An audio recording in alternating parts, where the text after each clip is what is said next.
the hot show, and I don't know how it's gonna go. It's the hot show, and I can't guess what's gonna happen next. So come on and join me. Let's do the hot show.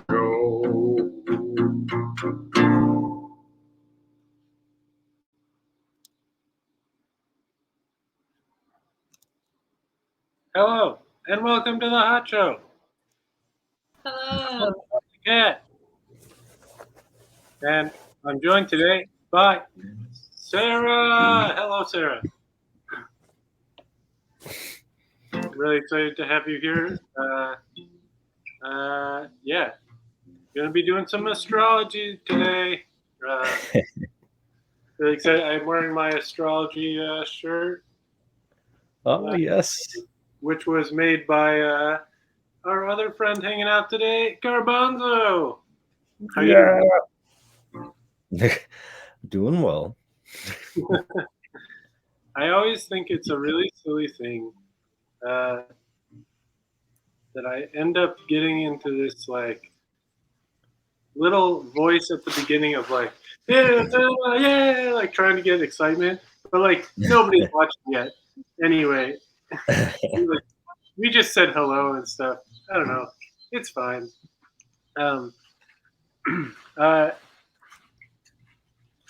Yeah, so I'm kind of excited about this episode because both of you are here bringing great things to this episode. And I won't spoil it too much about that. But the thing that I'm really excited about, and the reason for this episode happening, is that I started the hot show, and we recently had a 1-year anniversary, and I thought it would be a real fun idea to get an astrology reading of the hot show. And so when I started, I collected the birth information of the hot show so that we could do this. And I think it's going to be really fun to hear.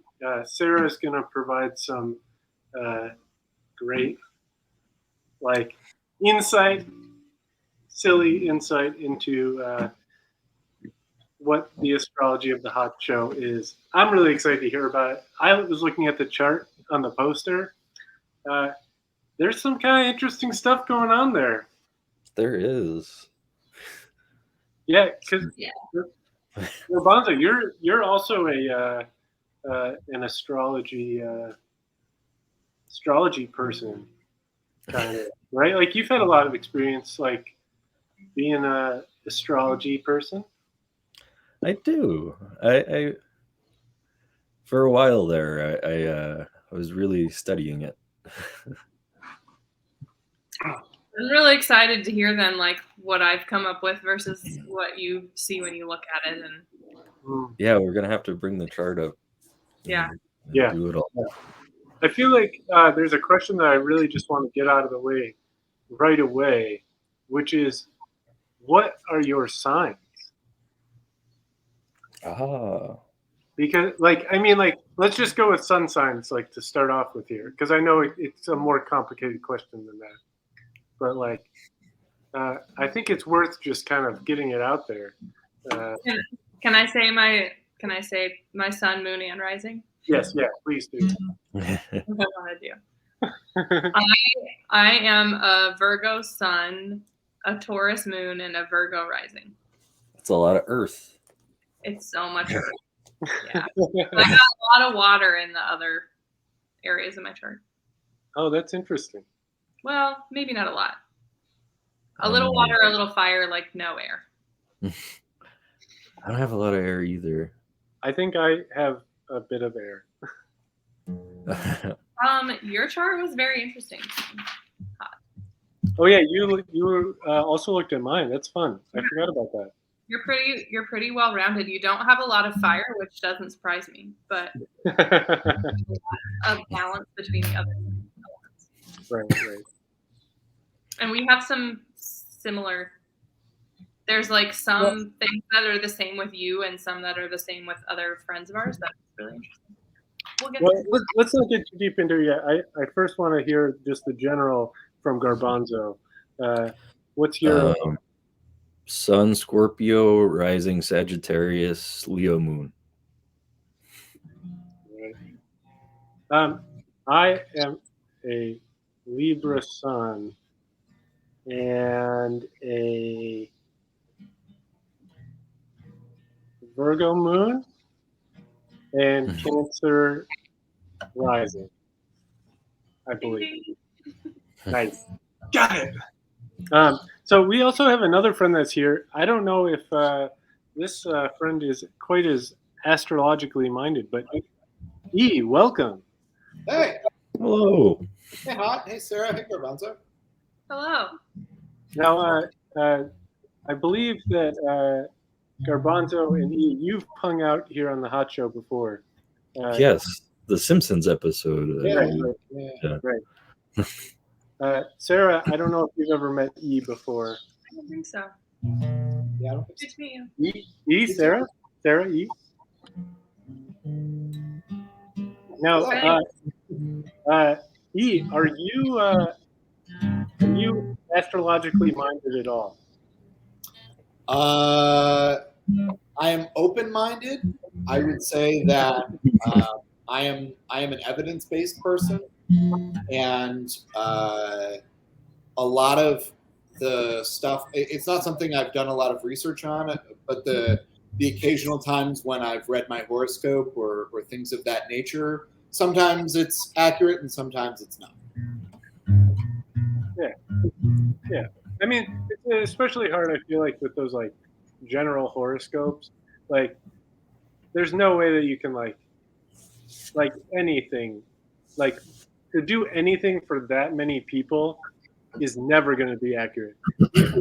You could do a psychological test, like for that many people, and it wouldn't be accurate if you're being that general. Like, you're one of 12 categories. And I think, I think that this night is going to be really interesting because I think it's going to be a lot of fun to kind of delve into it. But also, I think we should just kind of have fun with it because it is a fun thing. It's like a really interesting, like, I don't know personally, like, how much I get into the, like, science of it or anything. But, like, I think it's just, like, an enjoyable way to, like, understand more about personalities and differences and stuff. And I think it can be fun. I think it can just be, like, really fun to do. Now, do you know your sign, E? I do. I don't know. I'm a Capricorn. I don't know my sun or my moon. But I know what time I was born, and I know where I was born, and I know those are. You can look it up. You could look it up. Let's not say it, but you could type it in the private chat, and we could look it up. That'd be pretty fun. We could. Maybe you're gonna learn something tonight, E, about yourself.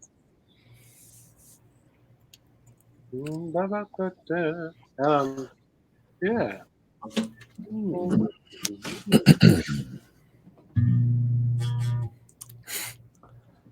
I will say I live in a city where knowing your signs is very popular, and I will get such a Capricorn thing to say all the time. It's one of those things that's like in my periphery vision, and I enjoy learning about myself and learning about others, what makes people tick and all that stuff. But it's never been something I've dived deeply into. So as like a Virgo, that's like a similar general trait of Virgos too, is that they're very like fact-based kind of people, or like, I don't know, similarly to Capricorns. And I used to just like do it. I mean, it still just is. It's a fun thing, but I've definitely like gotten into it a lot over the last probably a year and a half, 2 years.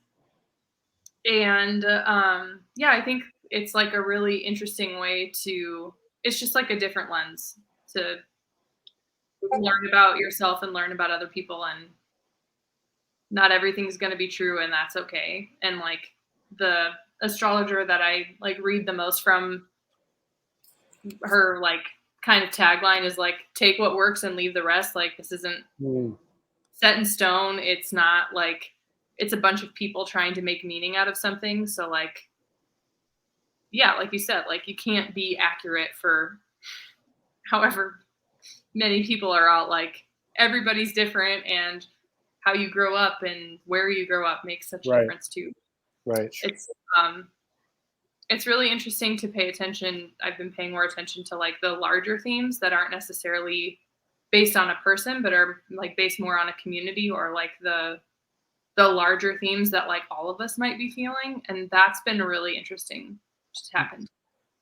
Yeah, there was a period where I was living with someone who was getting really into it, and especially into like kind of those larger things.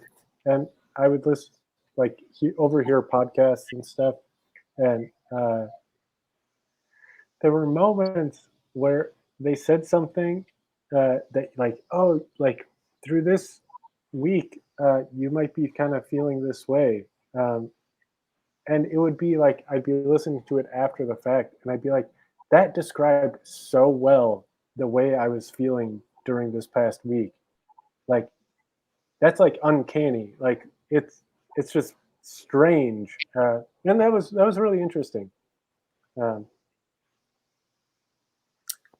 I think my first experience with that is like reflecting. I kind of started getting into it. It was like a COVID thing that I started getting into. Mm-hmm. And probably like the end of 2020 is kind of when I started. And learning about the like major, larger themes that have coincided with when the new COVID variants have been announced has been quite interesting. Like, it was so spot on that it was really like, okay, this is like, it's like, if you look that up, it's very interesting to see. I also like knew a lot of astrologers who were saying like, I don't know what 2020 is going to be like, but it looks like it's going to be pretty rough. Like, this astrology this year is Yeah, I heard stuff like that. Yeah. Yeah. Then just like seeing how like, yeah, this week these two things are squaring up again, and it's like, I'm not saying it's going to go into lockdown again. I can't predict what's actually going to happen, but just like, be careful and be safe. And then that week was like, Delta variant was discovered. It was kind of bananas. That was really interesting to me. Now, do you know what aspect was the most challenging? I think it was a Saturn square to something, and I can't remember. Oh exactly. yeah, Saturn squared Jupiter, I think. Yeah. They kept, yeah. It was like, it happened 3 or 4 times, and it was like the beginning of COVID, the Delta variant, the Omicron variant. It was like, it like lined up with all of those so well. It was crazy. It was super. So, yeah. Yeah, and sometimes there's weeks where I don't even pay attention and don't listen to it and it's not on my radar. And then there's some weeks where I feel drawn to pay more attention to it. And when I feel more, it like seems like it's helpful when I do that. So. Okay, let's see. I'm pulling up your. Okay, so we got for UE. We've got a. Can you hear me still? Too much Capricorn in your chart. Oh yeah, a lot of Capricorn. Yeah, so you got Capricorn Sun, Gemini Moon, and where's the rising? Yeah, Gemini. Also Gemini. Interesting. I don't. I don't like. There's not. It's one of those funny things. I don't know very many people who are Geminis. It's just like I. It just doesn't really happen. I know a lot of Capricorns and Sagittarius, and I think you're just about the only Virgo that I know, Sarah. Catherine is a Virgo, Oh yeah, that's fun. and your moon is Virgo. Well, right. And John's moon is Virgo. Maybe that's why I you just get put along so well. my information in the chat. I'm curious to see what you see. It's going to be real See soon. That So looks like a date.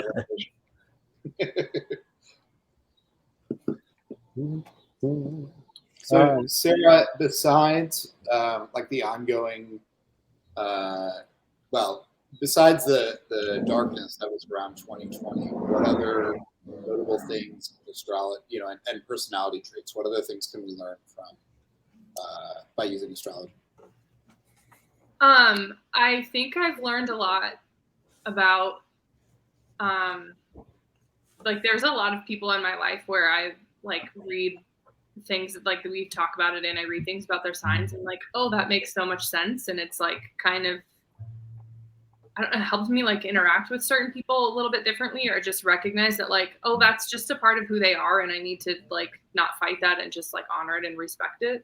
Yeah, I feel the same way about what I've kind of heard and like learned too. Like that, like I feel like there's other paths to get to that same sort of knowledge about like how people are, but like really hearing so much about like astrology, I felt exactly the same way. Like, oh, this is just like a part about who they are, and that's different than the way that I go about things. And like that's fine. I just have to get used to that because it's not going to change. And I've done all of the like through work and school and whatever. I've done all of the like Myers-Briggs and like all those other personality tests, and it's always interesting too. And it's like I think they can be good conversation starters for when you're learning like, oh, this is how you communicate and this is how I communicate. And so like in a lot of ways, astrology is just that. And I don't know, not everything's going to be true about every person because you also look at like, well, yeah, your sun is in Capricorn, but your moon is somewhere else, and there's 12 different areas of your life that are represented in the chart, and the way that they all interact with each other affects each other, and then also like where you grew up and like what your family structure was, like there's so many different things that have an impact. So of course not all that's going to be true, but my husband and I have opposite moons and rising. So I'm a Taurus moon and a Virgo rising, and he's a Virgo moon and a Taurus rising. All of that carries a lot of stubbornness. So that's been helpful for us to both like recognize, and the things that either of us are picky about are like, it's really interesting the things that we're both picky about and how they're like similar but kind of almost opposite. So that's been really interesting. And then I think there's been other like times where I've like paid attention to the astrology of the week or like pulled tarot cards for the week or something, and just like I think can get a really good energy reading from that.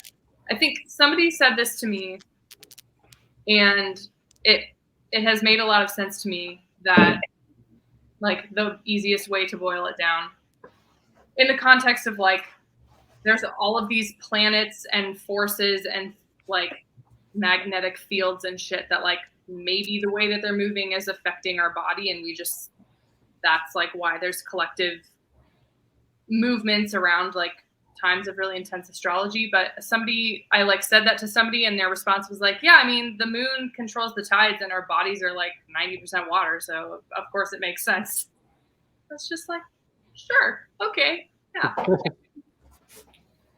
I can see that that checks out. Yeah. I kind of went off, I don't know, a little rambling. I don't know if No, I was able to follow. That was really insightful. Yeah, the most basic way to see it, I think, is people go crazy on full moons. Like they have to have more cops and EMTs out, and all that pulling on your brain. and like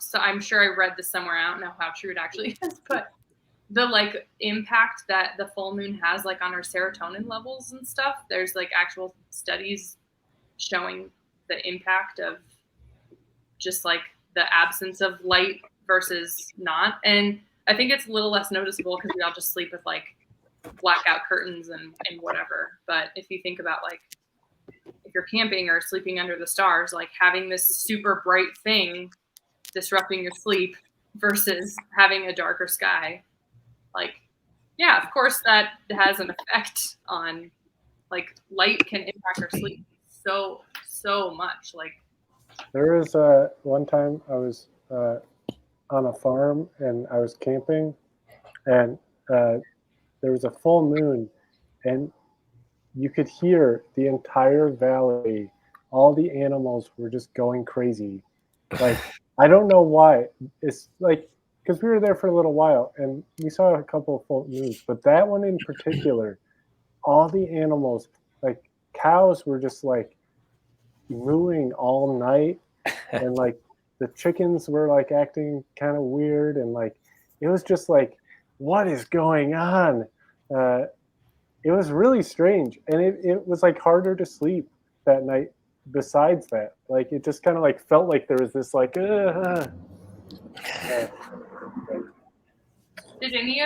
were any of you close enough to the eclipse whenever that was, 2016, 17, 17, I think.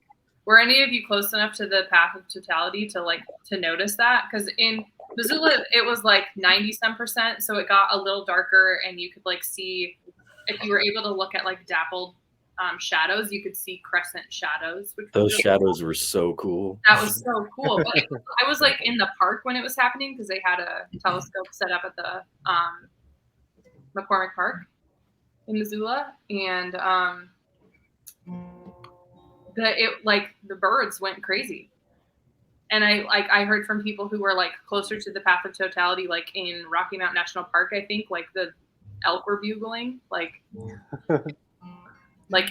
all of these animals were reacting to that. That was such a cool experience. Did you experience that too, E? It did. It was very bizarre. I was working in a skyscraper where a lot of the buildings, I was pretty high up. I was on the 40th floor of my building. You could see a lot of like balconies and like rooftops of buildings below. And it was just wild that like in the middle of the day, there were just squads of people out in the street and on these, lower buildings, just kind of stopping and looking up. Yeah. And I kind of a similar feeling too, where it's like, I know it's, the middle of the day. I don't remember exactly what hour of the day it was, but it's dark. This is weird. And you looked up and it was this, surreal thing. I can't imagine what it was like in, 5,000 years ago, where we have, an understanding of, okay, the sun rises in the, in the east and sets in the west kind of thing. But, and like there are seasons and all of that, but like, why is this happening? Why is it happening for a short period of time? Is it a God that's angry at us? Is it, that must've been wild. And I'm fascinated to, just to go further, it's like, what do we think we know now for sure with, beyond a reasonable shadow of a doubt? In 5 years, in 10 years, in 100 years, we're going to look back and go, what were they thinking? Yeah. Peanut butter and jelly together? It's wild. Well, that one's a little different because that's like a matter of taste still. But I mean, as a culture, we are pretty certain about it. It's true. Yes. I was trying to come up with something non-controversial, but I hear what you're saying. So we, I feel like I don't want to put off too much, like kind of getting into some of our events for the night, you know. So we're going to be doing this reading for the Hot Shows chart. I think that's going to be great. I was thinking maybe we should do a little song first. Oh yeah. Now, this is an interesting week because usually I write a little song for the Hot Show, and you know, then I sing it, and then we kind of go into the thing or whatever. But this week, Garbanzo and I worked on a song together, and I'm really excited about it. I believe Garbanzo is going to be performing it.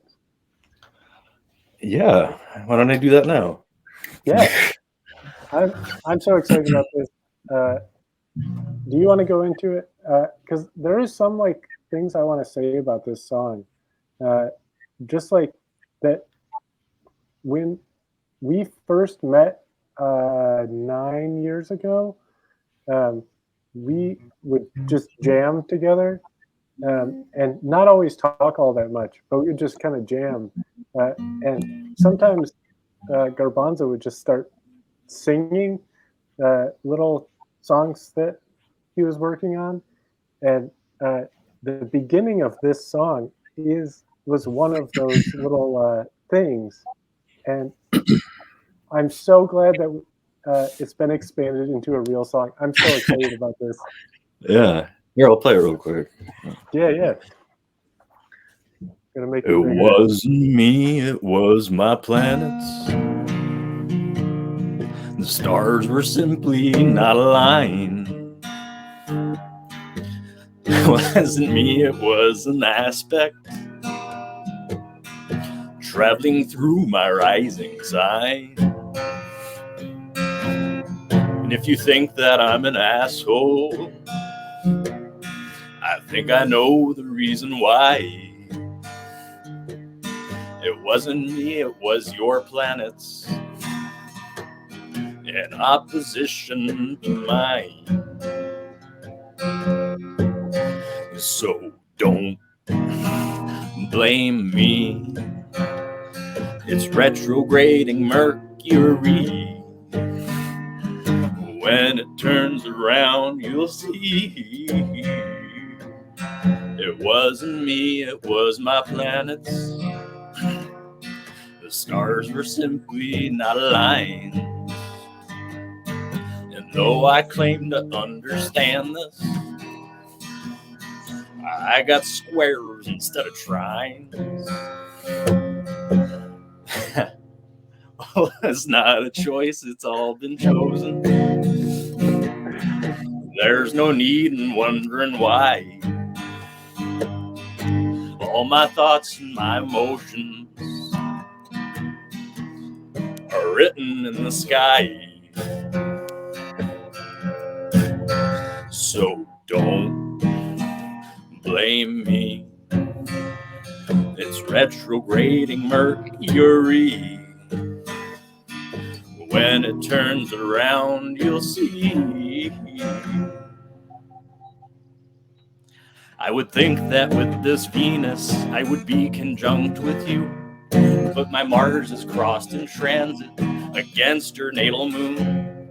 I'm sure that you must see this an elaborate excuse. But just tell me your birthday and I'll show you your proof.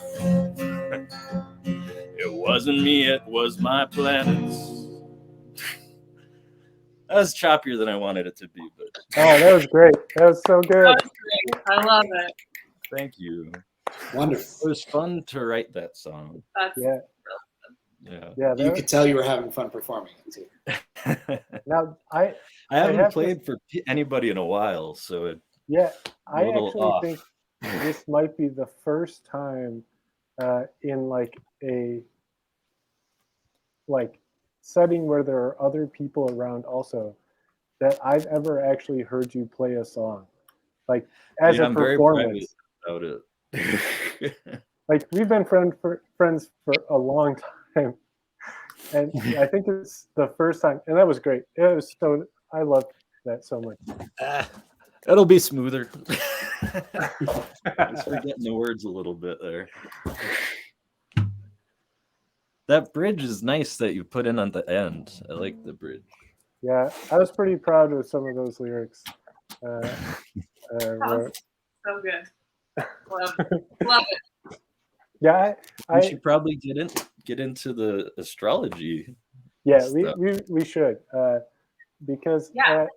and I'm glad that you liked it. I mean, it's really a song for people who like astrology. Tried to throw in as many astrology terms as possible. Yeah, it was interesting trying to figure that out.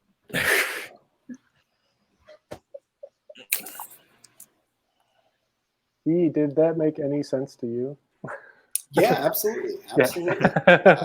No, able to follow. I thought it was really clever, very well written, clearly. Yeah. But like I said, yeah, you could just tell Garbanzo was having a lot of fun. Yeah, I There agree. was I agree. you were, it's not like your energy was low before. You just jumped to another level. So Thank you. I appreciate that. Was a little nervous about sharing it.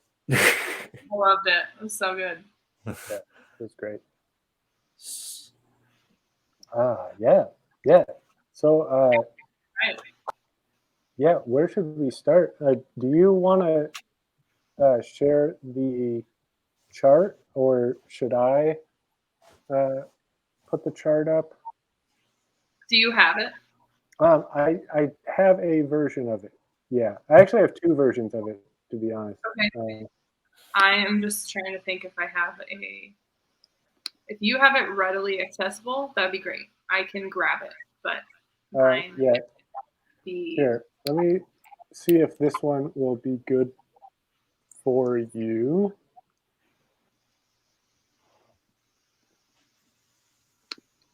Oh, yep, great. Cool. Perfect. So I'm gonna do just like a brief overview of the planets that I'm gonna talk about, and then I'll kind of dive into going through the chart and what it means. And Right. I don't know. I don't know this stuff off the top of my head. Like I use a book and like look stuff up online and found some kind of like take what works for you and leave the rest. And a lot of astrology is written for a person.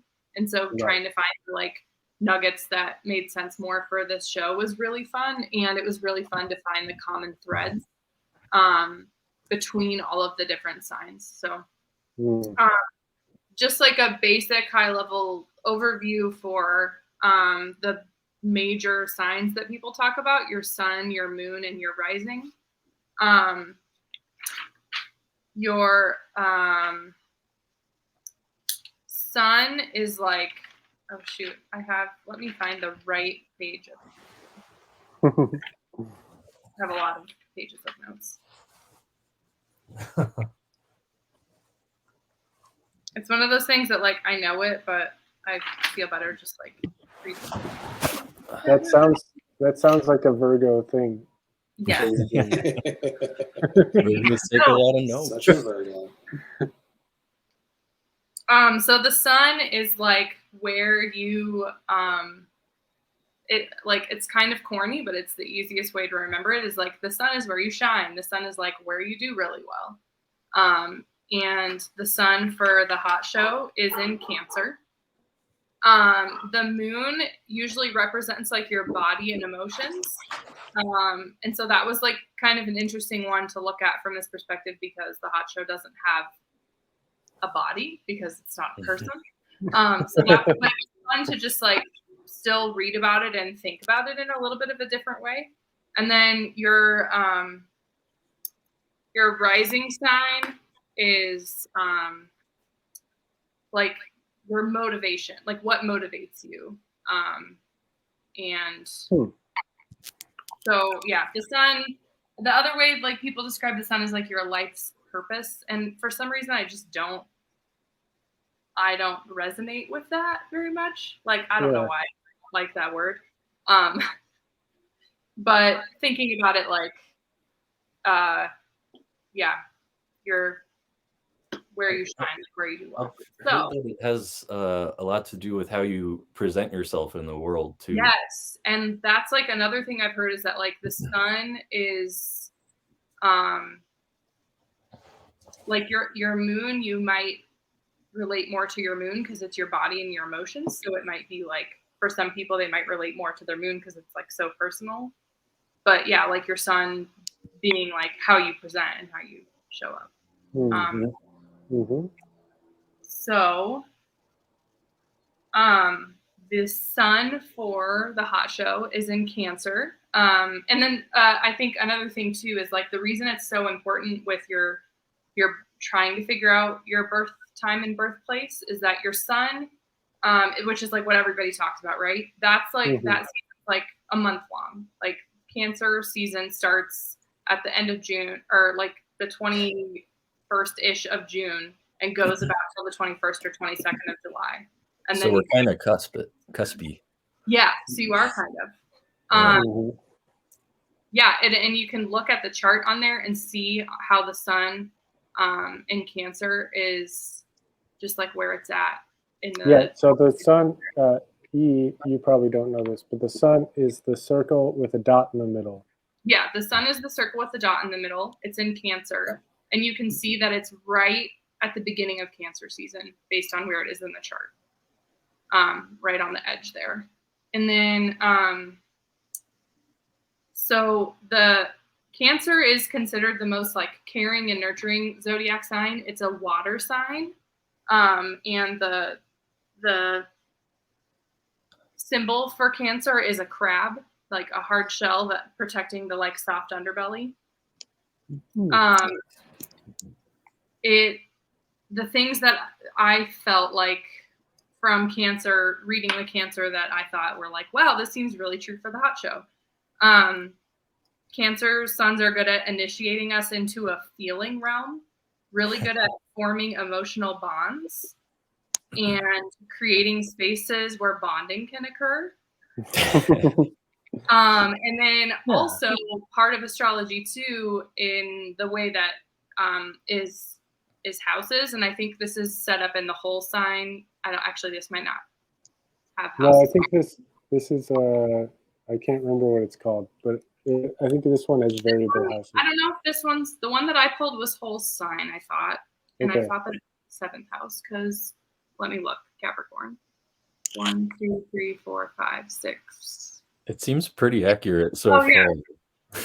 I actually pulled the wrong house, so I'm going to skip that part because I did it as Capricorn rising. I don't know much about the houses. Oh, so I did it as Cancer in the 7th house because I think this is not whole house. I think this is I think you're right. Placidus. With whole sign, you start with your rising as the 1st house. So Capricorn would be the 1st house. With Placidus, you started as your 12th. So I did it as whole sign. So I pulled it as Cancer in the 7th house of committed partnerships and business relationships. Like, all right, that makes sense to me. That's interesting. Like, the purpose of the hot show is to live out all of those things that I talked about, like creating a space for emotional bonds and like nurturing people and letting them feel their feelings should be done in a business partnership or business like committed relationship type of way. So I thought that was kind of cool. Yeah, that's interesting. I've made a lot of new friends on the hot show. Yeah, and something else like being with others is the main path toward realization of the hot show's potential. And I was like, cool. I wrote it down. I was like, this is so cool. Yeah. You know, that is interesting. You know, it's funny. Like, so one of the things that I've always kind of had in my head about cancer, I don't know completely how precise this is, but for some reason I got it in my head that like cancer is like the most like familial sign. Like it like has the most like, I don't know, like that's the easiest thing for cancer compared to a lot of other signs, where it's like having lots of people around and like but it's sort of like a tight knit group sort of and so like that made sense for me for the hot show, because that's what it's ended up being. Like community is like kind of turned into what it actually is. But it's also interesting how you talk about the business, like it kind of is that, but functioning within a business sort of thing.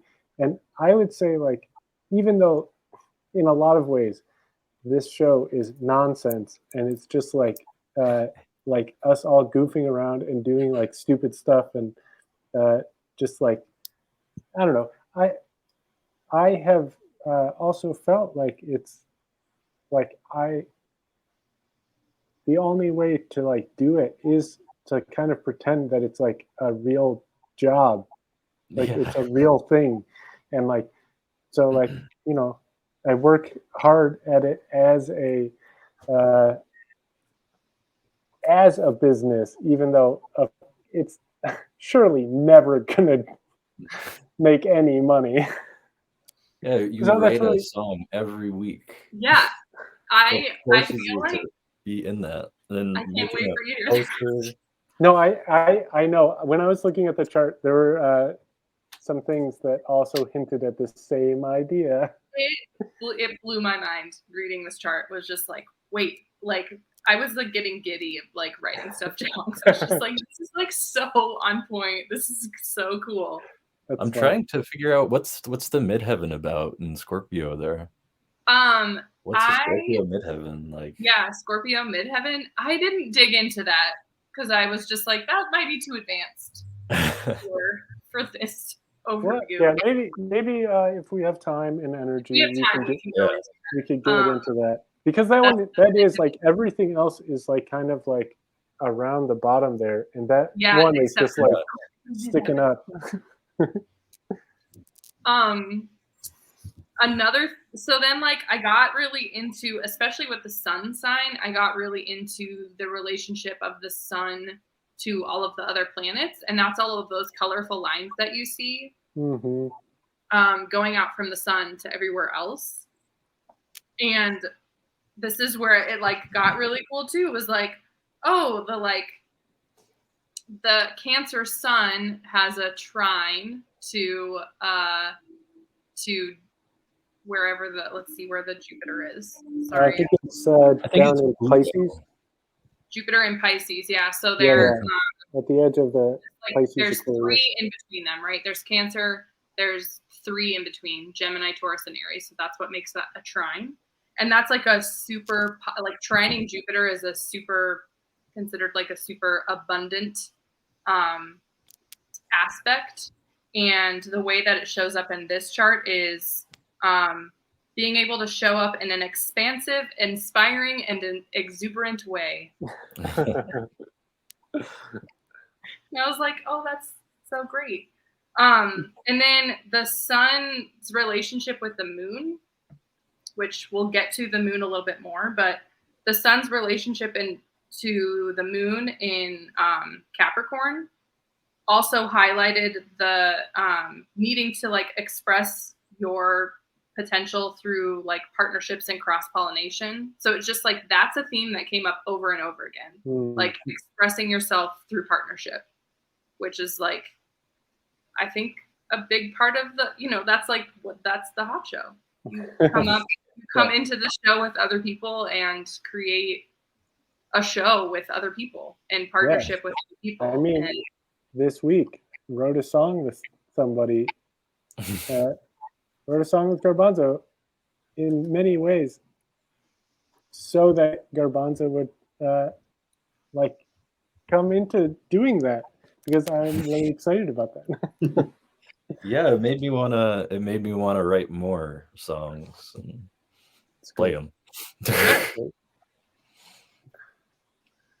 Yeah, I actually, when I saw the chart, one of the things I was like, I can't believe how perfectly the sun and moon are across from each other. Yeah. And it's really like oppositions are interesting because the way that the chart's laid out, like Capricorn is kind of the like go-getter kind of personality and like That's really you. good at like going That's you. after and getting what they want. They will make it to the top of the mountain. Yes, they will make it to the top of the mountain. Way to go, so, E. Yeah. Wonderful. So the moon and the rising are both in Capricorn.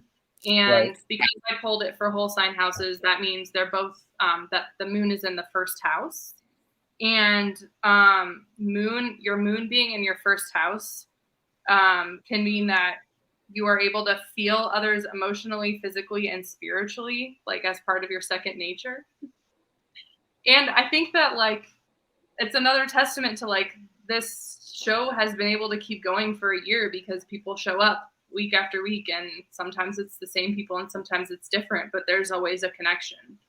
That's, I think, it's really cool. And a couple other pieces about the moon in Capricorn are that it can create, let's see. This was something that showed up a couple of times too. The moon in Capricorn can create a personality that reflects others back to themselves. And also because this was born, because you did the first show, you're a full moon, and your moon is in your first house. That also is another trait of being around a full moon, that you're like able to make connections with people by reflecting them back to themselves. And that came up two or three different iterations. Well, that's interesting. I was reading about, which I thought was really cool. That like you're good at mirroring the light of others, or the hot show is the hot show is good at mirroring the light of others.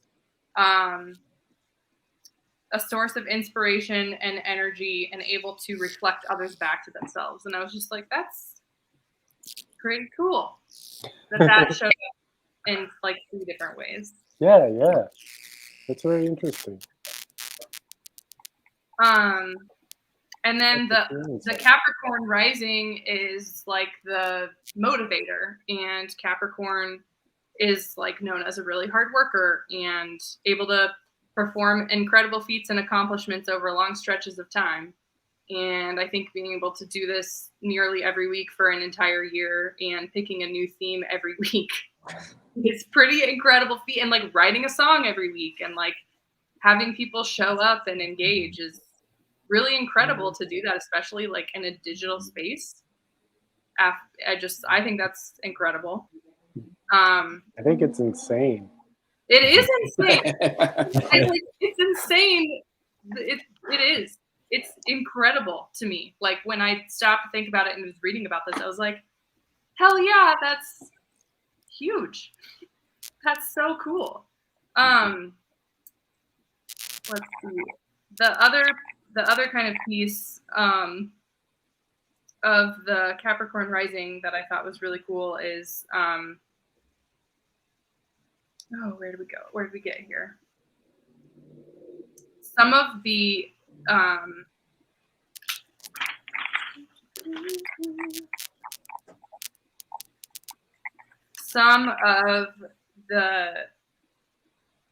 aspects of the moon to the other planets too. So we talked about like the sun's trining Jupiter. Mm-hmm. The Capricorn has some interesting ones too in its relationships to like where it falls with the other planets. And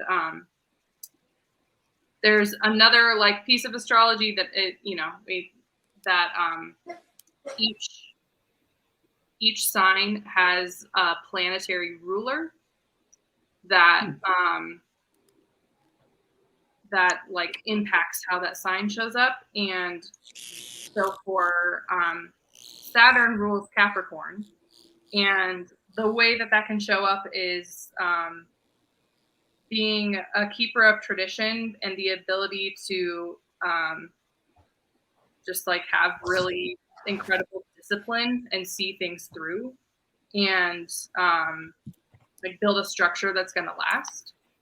And I thought that seemed really relevant too, that like you built a structure for the show that's been able to last and carry forward. And there's all these different people who have been involved week to week. And again, some people who are here every week, but like it's been able to just go and continue, and feats of strength. Now, is that's Saturn? Is that what's in Aquarius there? Yes, Saturn is in Aquarius. Okay.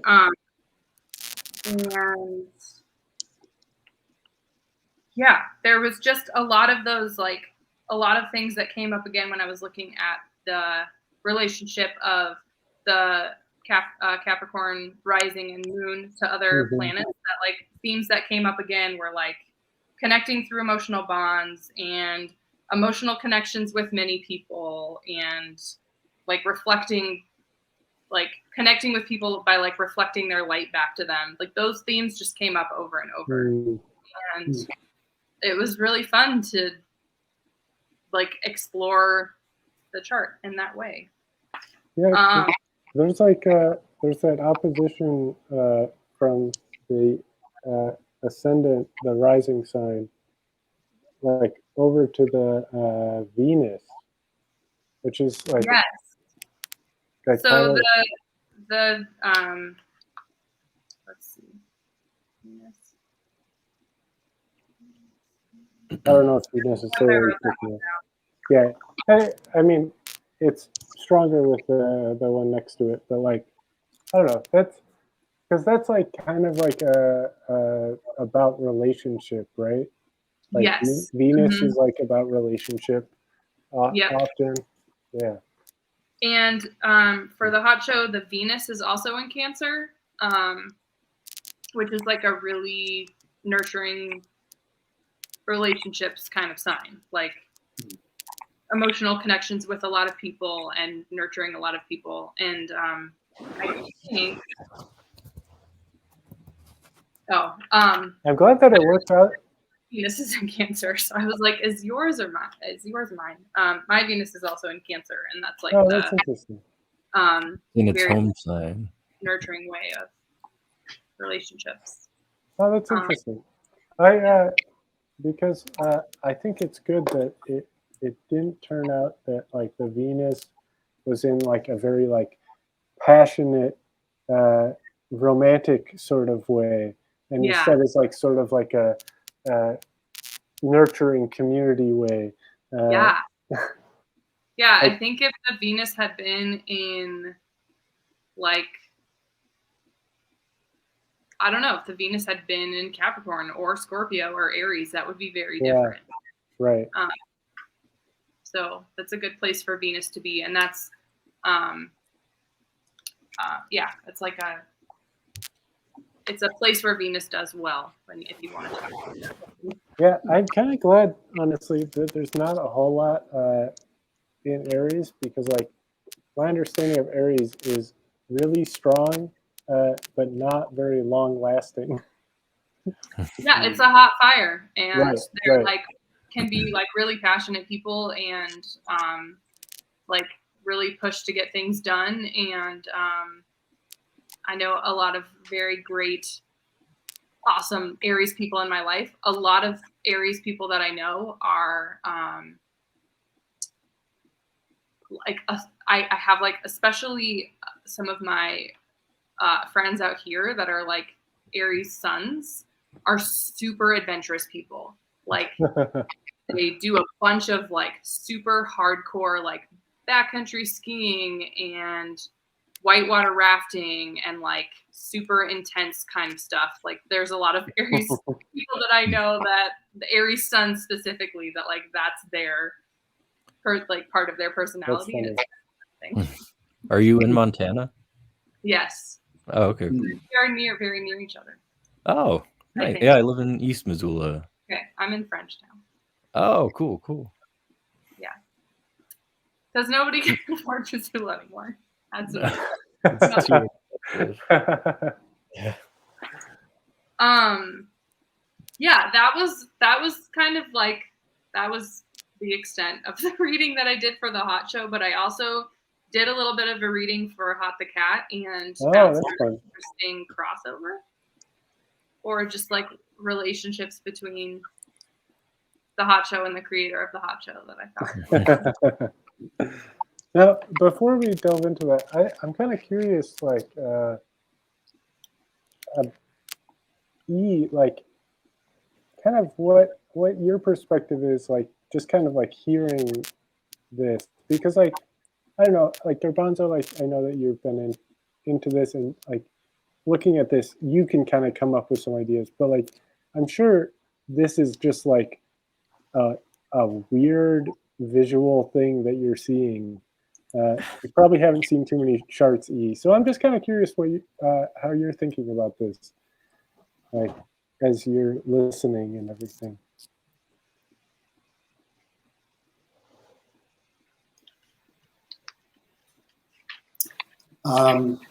Or if you have any thoughts. If your mind is totally blank, that's a perfectly acceptable answer. So,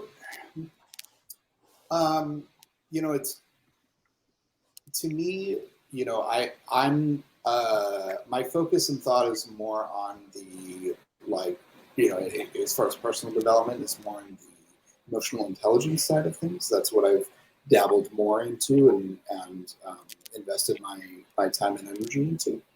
And I think I was very much a nurture versus over nature in that argument. And I also grew up kind of thinking, we're all evolved from organisms and we're on a rock floating through space, and there's very little of our existence that is predetermined outside of social systems and and things like that. But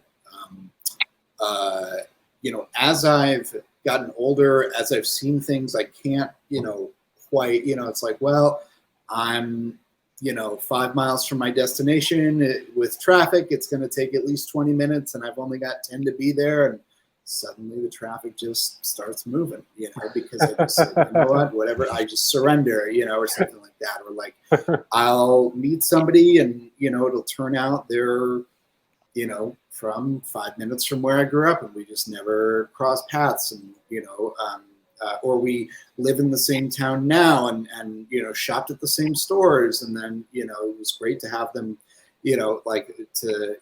oh, they came into my life at the perfect time. So I've become more and more open and neutral about some things that I think as younger people, we all, know for sure that this is the way the world works. So this has become one of them. I have a hard time relating, on my various feeds, when someone's like, this describes me perfectly. And, it's like, well, that's not my experience of you. If that's what resonates with you, that's great. I also don't have that, like that desire to explain why I am the way I am. I think I just sort of am more interested in becoming the best version of myself that I can be. And I'm more focused on where I'm going as opposed to how I got where I've been. Although it's fun to reflect sometimes. And in my experience, astrology is more focused on on that, although I'm open to being corrected. But it's a piece of the puzzle, and I think just like someone's upbringing, someone's faith or religion, someone's food interests, someone's career, et cetera, are all parts of who they are. I think this is one of them, and may help explain certain things. Knowledge is never a bad thing, and so it's always fun to talk to experts in their field. I'm just learning so much by having this on in the background, and, or just being a casual observer is what I should say. I'm here, I'm present. It's just like, oh, okay, that's fascinating. Never knew that. Kind of thing. So that's my experience of this so far.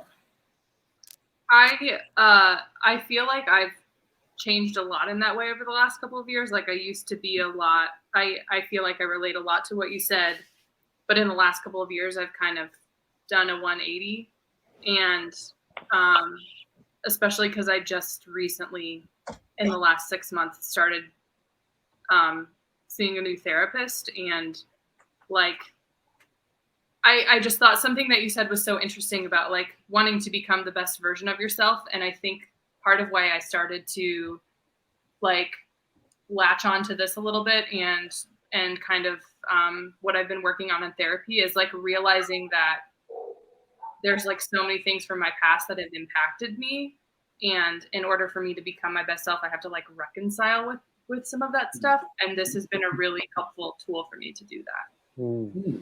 Okay, that's interesting. And you know what, like I think I would be hypocritical to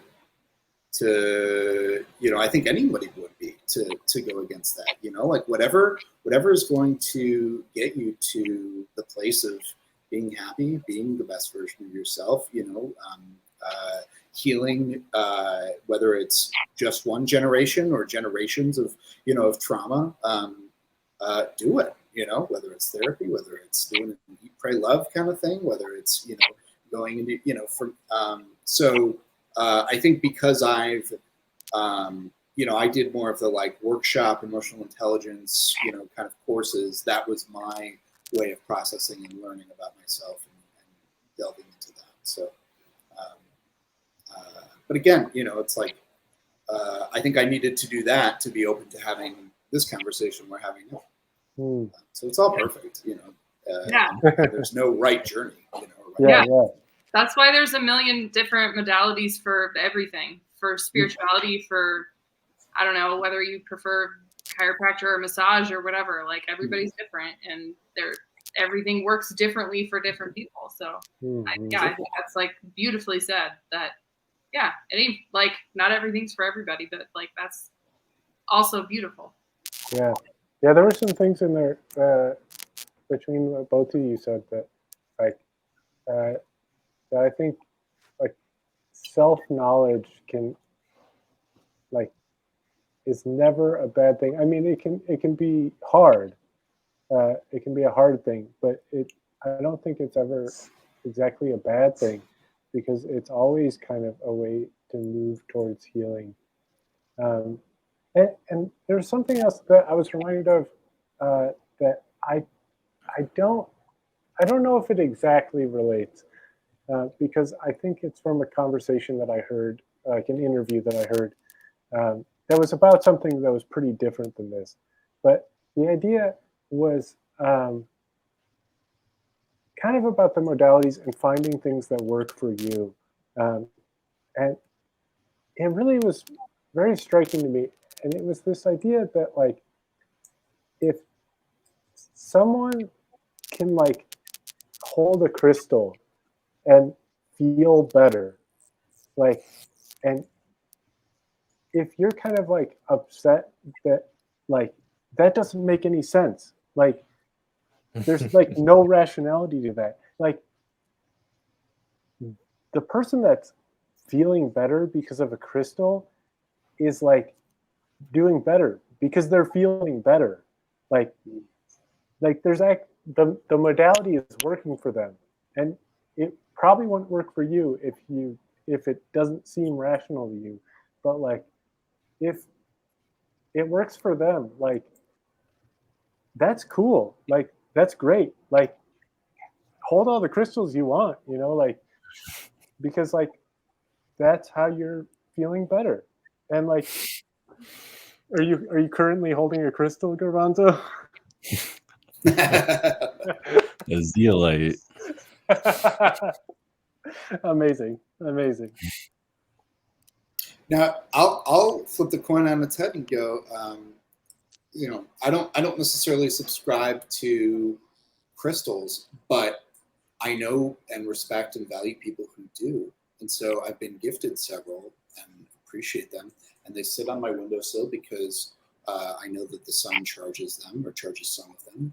Right. And here and there, I'll just grab a hold, and it's like, well, who am I to say that this doesn't work, And if this works for other people, I'm open to all possibilities.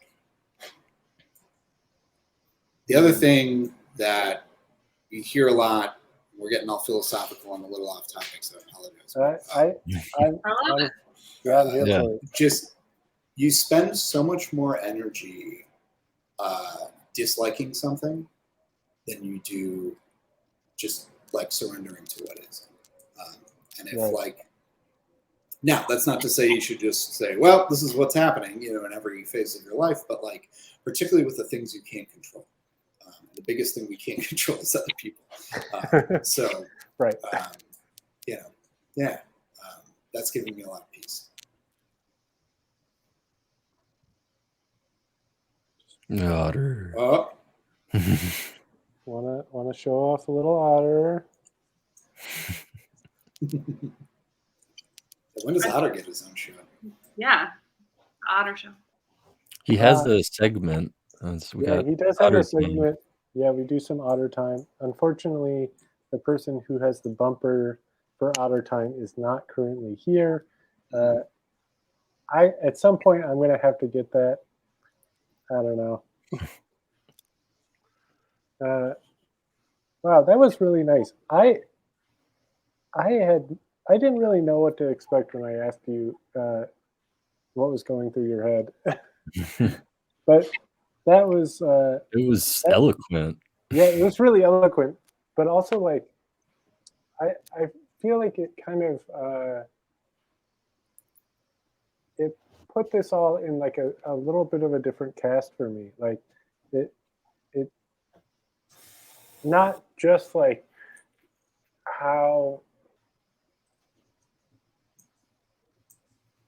I don't know, because it was like such a larger philosophical context, for like the kind of just like the minutia of like, oh yeah, like there's that like trine going from like the sun to Jupiter, and it's in these things like that's such like a fine tuned thing, but it really is kind of a part of like this larger context of like kind of why people enter into relationship with these kinds of things, There's a whole world to explore, and something that I've been. Were you saying that to me? I mean, I was just kind of saying it in general. You were just kind of saying it. I was gonna say to E, I wish like if everybody thought that way, like if this doesn't make sense to me, like, but it's helping somebody else, then who cares? Like, the world would be a better place if everybody just had that attitude. Like, well, good for you. I'm glad that works for you. Yeah, seriously. That's amazing.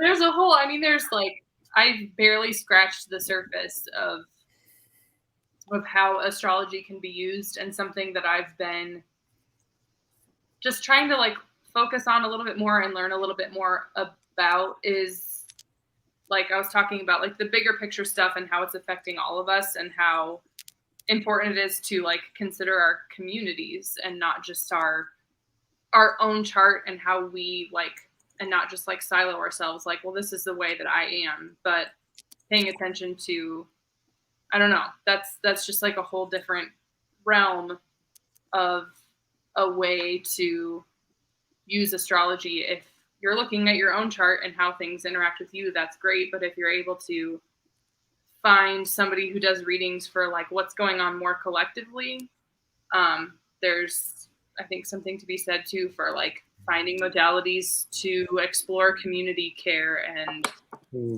creating community, and not just like focusing and learning about ourselves is super important because it helps us all show up in the world as a better person. But like part of the point of that is to be in service to our communities, Mm-hmm.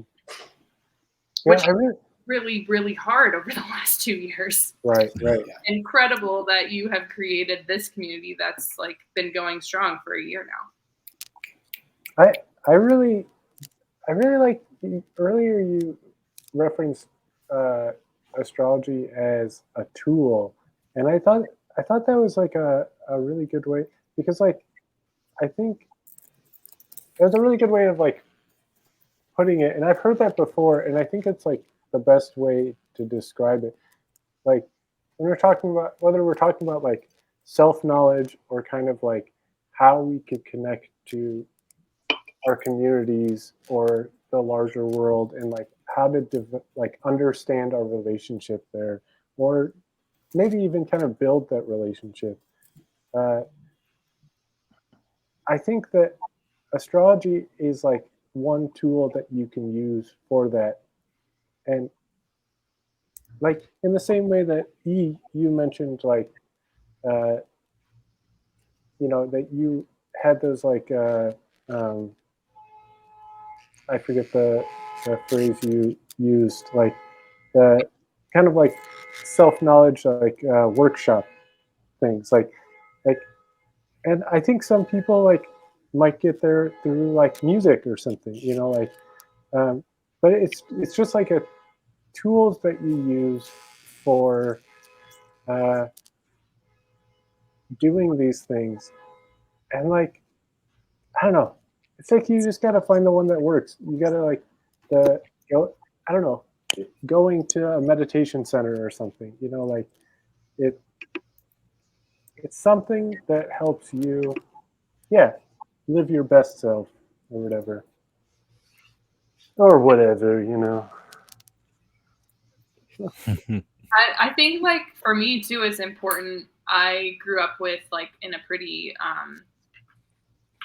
conservative and dogmatic style of religion, and so it's something that I always try to just be aware of when I am studying any kind of modality, and making sure that I'm like not taking it as the only possible truth, and that I'm like examining Right. it, asking questions, and like recognizing that it's not going to be right all the time, and trying to just use a little bit of discernment, because I didn't really grow up using a lot of discernment in like the way that I was in the religion that I was brought up in. Right. And also taught not to use discernment. Yeah, not to use discernment, which is like that's a trip. So Right. that's something that I think is important too, like when you're using any kind of tool like that. They're all of these tools too, like everything is invented by people, and so there's going to be or there's going to be someone's interpretation that is not true, or isn't true to you, or is harmful sometimes even. So that's something to remember too. Everything's invented. There are no rules. We made them all up. Yeah, exactly. No, it's one thing that's kind of coming into my mind is like garbanzo, you did use astrology as a tool for a while, but you've kind of drawn back from it. Yeah. Right? Like it stopped being, I don't know, did it like stop being as like useful for you?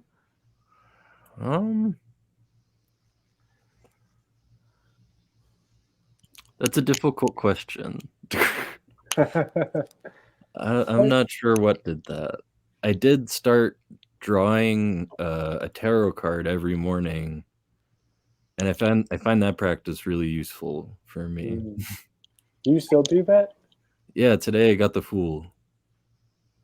Didn't you get that Fool recently also? Yeah.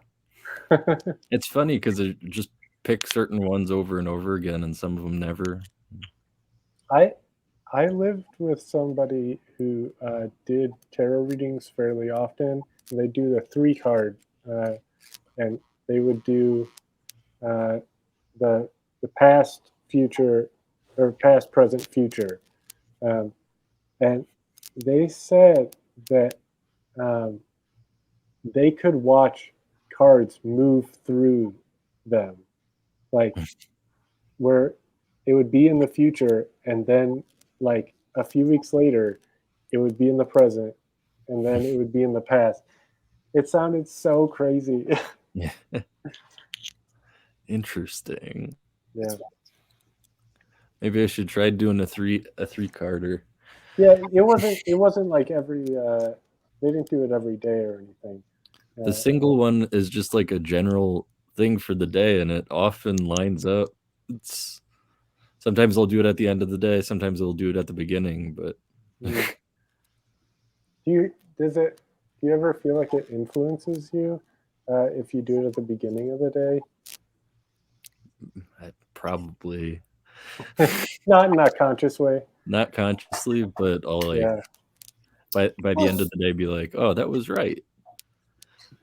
Like today I was about to go fill out paperwork for a job, and on the way there got called and offered another one and had to make the decision like right there, and that was a very Fool type thing, to kind of just go with it, see what happens.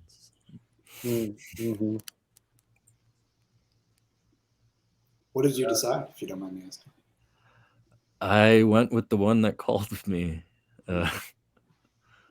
So see what happens. It's hard to turn down an offer that you already have. Yeah, but this one is more stable. The other one would have been like a temporary situation. So yeah, that can be nice.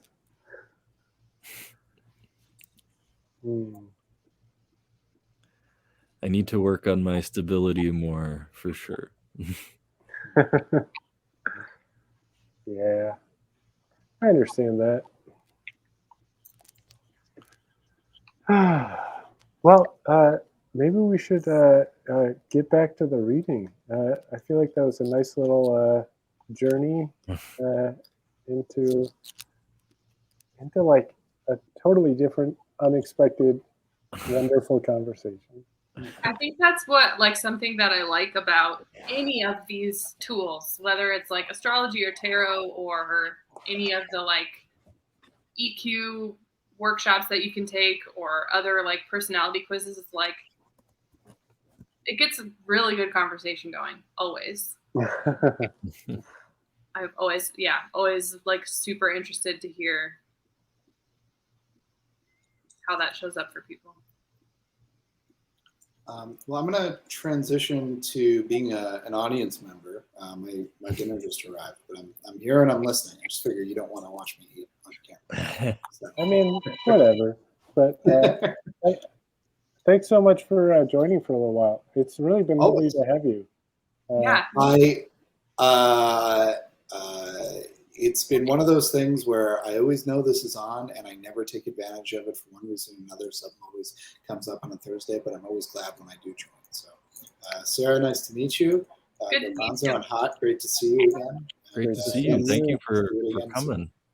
I know I'm doing the artwork for next week, so I'll certainly be on it. Oh, excellent. I'm really excited to see what you do with that.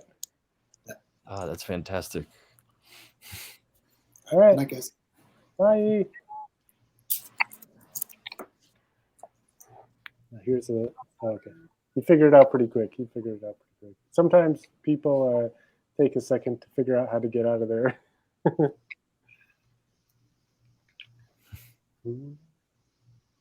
right. Before we go on to mine, I just wanted to point out how there is like an almost perfect square between four Oh, different yeah. things. Oh yeah, the Scorpio, Leo, Taurus, and Aquarius. Yeah. Um, What is the that one at the in Taurus? Uranus is in Taurus. Hmm. And what's like always interesting about so Taurus is the planet of innovation and disruption. Uranus? And what? Uranus, right? Yeah, what did I say? Uranus. You said Uranus. Oh, No, you Taurus. said yeah. Uranus is the planet of innovation and disruption, Mhm. and Taurus is like grounded and stabilized. So having that like the planet of disrupt, like you're disrupting, but in a very like it's not like chaotic disruption. You know, it would be like innovating, but in a very like stable, sustained type of way. I really like the idea. I just want to highlight that idea, and in some ways, it is exactly what I would hope the hot show would be, of stable disruption. Like that's a great, just That is really great. like it's such a great like concept. I really hope that that can somehow that idea can get out more. Like the idea of disrupting these forces that are destroying all the things that are around us, but by doing it in a stable way. That to me is a really nice idea. I think that's like really that kind of disruption and change can be really when you're able to do it in that kind of way, then it can be really lasting. You know, like chaotic change is often short-lived. Right. Yeah, if it can change once, it can change again. Yeah. Another part, so normally in astrology you talk about the big three, the sun, the moon, and the ascendant, and those are like the focus. But then the next like few that are down the line are are also talked about quite a bit would be Mercury, which is the planet of communication, and everybody talks about Mercury retrograde. Right. That ruins their lives, and they blame it for everything, even though they should. Why blame me? It's retrograding Mercury. Exactly, because it's easy. But the Mercury for the hot show is in Gemini, and I think that was another really interesting thing. Gemini is like curious and conversational style of communication. And the notes that I have for that is like Mercury in Gemini is chatty. Mercury in Gemini likes to gather, interpret, and distribute knowledge, and That's like funny. curious and conversational style. So I was like, that's perfect. That's really funny because like in some ways, when I was first kind of starting, that was something that wasn't quite what I had in my mind exactly for the hot show to be, but that is absolutely what the hot show ended up doing. I mean, and is still doing. I mean, Yeah. that's funny. That's funny. Let's see.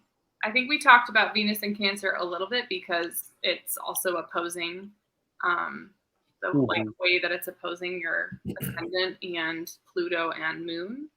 But the Venus is also in Cancer, which is where the Sun is, which is the like connecting through emotional bonds. We talked about that a little bit.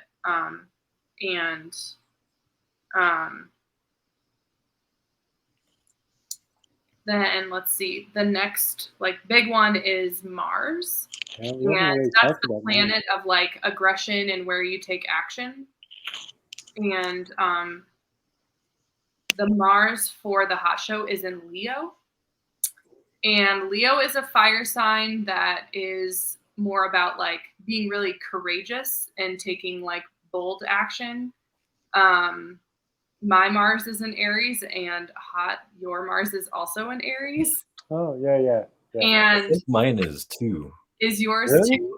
Yeah. Are you like a really fiery communicator? Like, do you, I don't know, do you easily, I just like, this is how it shows up for me anyway, is that like, I am, let me see if I can describe it a little better. Like Mars in Aries is when it's like good, when you're in your best self, it's like you're able to make things happen and take action. But when you're not being the best version of yourself, it can mean that you're like a little hot-headed and like a little you're just like hard to communicate with, like fiery, reactive, which That makes sense. can be me. That's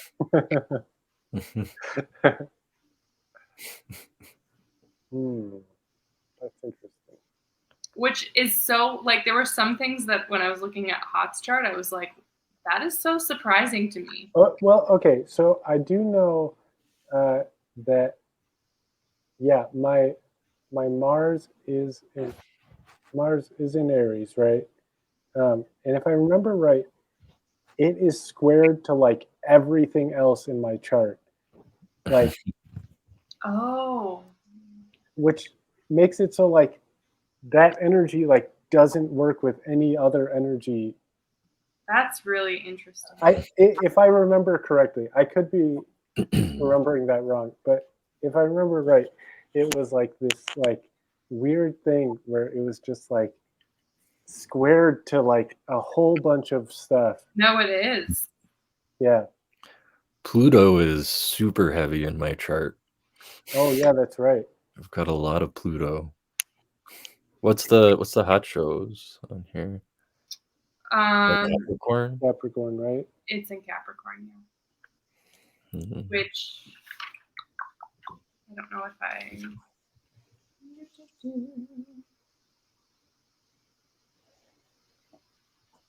Pluto's interesting too because of the way it moves.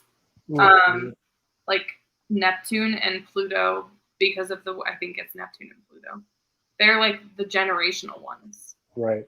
So, like we're all born in the same year, so all of our Plutos are the same. Right. Pluto and Capricorn.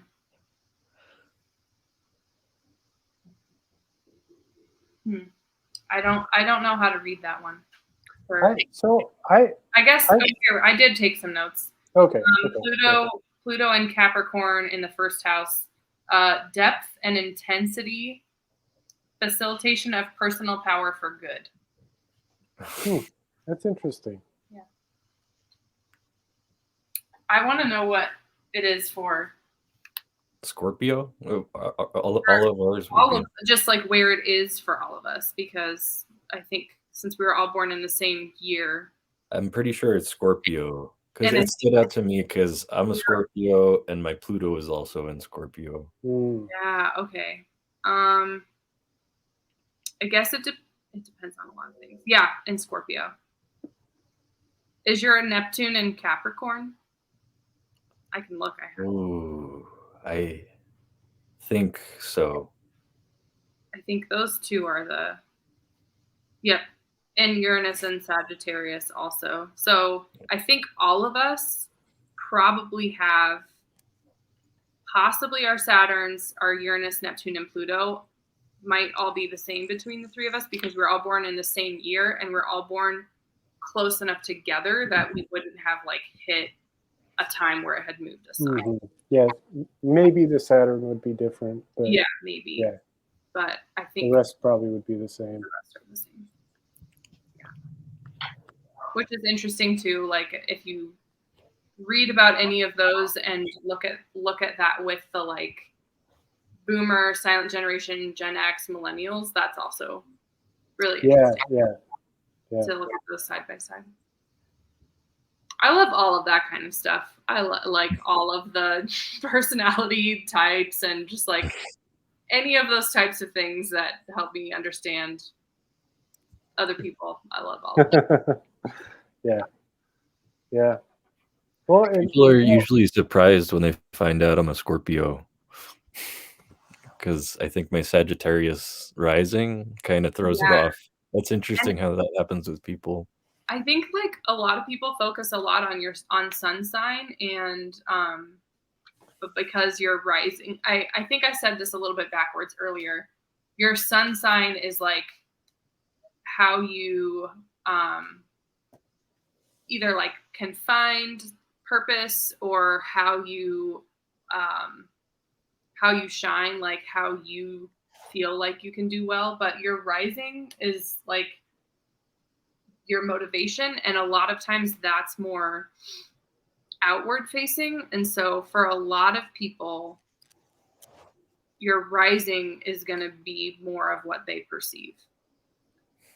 Not always true, but that like I've seen that a lot where like I find out someone's sun sign and I'm like, what? And sometimes I don't know, it's different for every person, but my husband John's rising sign I think makes a lot more sense for him than I like see a lot more of that than his Sagittarian side, which is his sun. I feel like I got Virgo on both, so I'm just and then a Taurus moon, so I'm just super stubborn and always right. Have you ever looked into progressed charts? I have not. Oh yeah, you've talked about this a bit, Garbanzo. It's interesting because all of my things are shifting into Capricorn kind of at the same time. Cool. Like tracking it. Like my rising just moved from Sagittarius to Capricorn a few years ago. That's really interesting. Yeah, you talked about like how like the sun sign like takes like it's like a year, a degree per year, I think is the rest. Yeah. I went into Sagittarius when I was if I was born November 1st. I don't know. It's been a while since. That's interesting. I'll have to look into that more.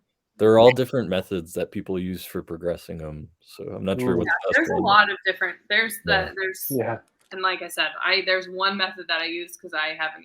There's so much in the first method that I learned that you can get it into might be years before I can learn another one.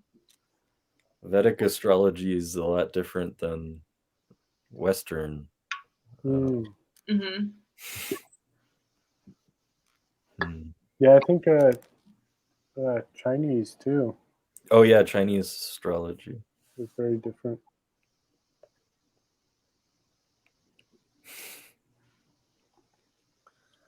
All right, what else you got, Sarah? What else you got? So I did a not quite as intensive on Hot the Cat's chart. I mostly just kind of pulled out the things that I thought were interesting in relation to the Hot Show. Right. Or like, I know you very separately from this, so there's a lot.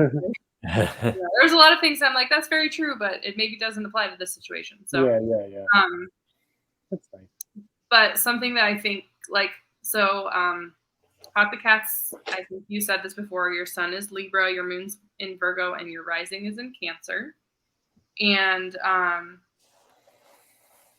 your Mercury is also in Libra, and your Venus is also in Virgo. So you've got like a couple of different things like that going on. Yeah, and they're like really close. They're really close too. Yeah. So the Libra, both like your sun and your Mercury contribute to you. The like features of that are like being able to initiate relationships and being able to see both sides or like multiple sides to a situation. Being charming and diplomatic. And being a lovable artist and relater.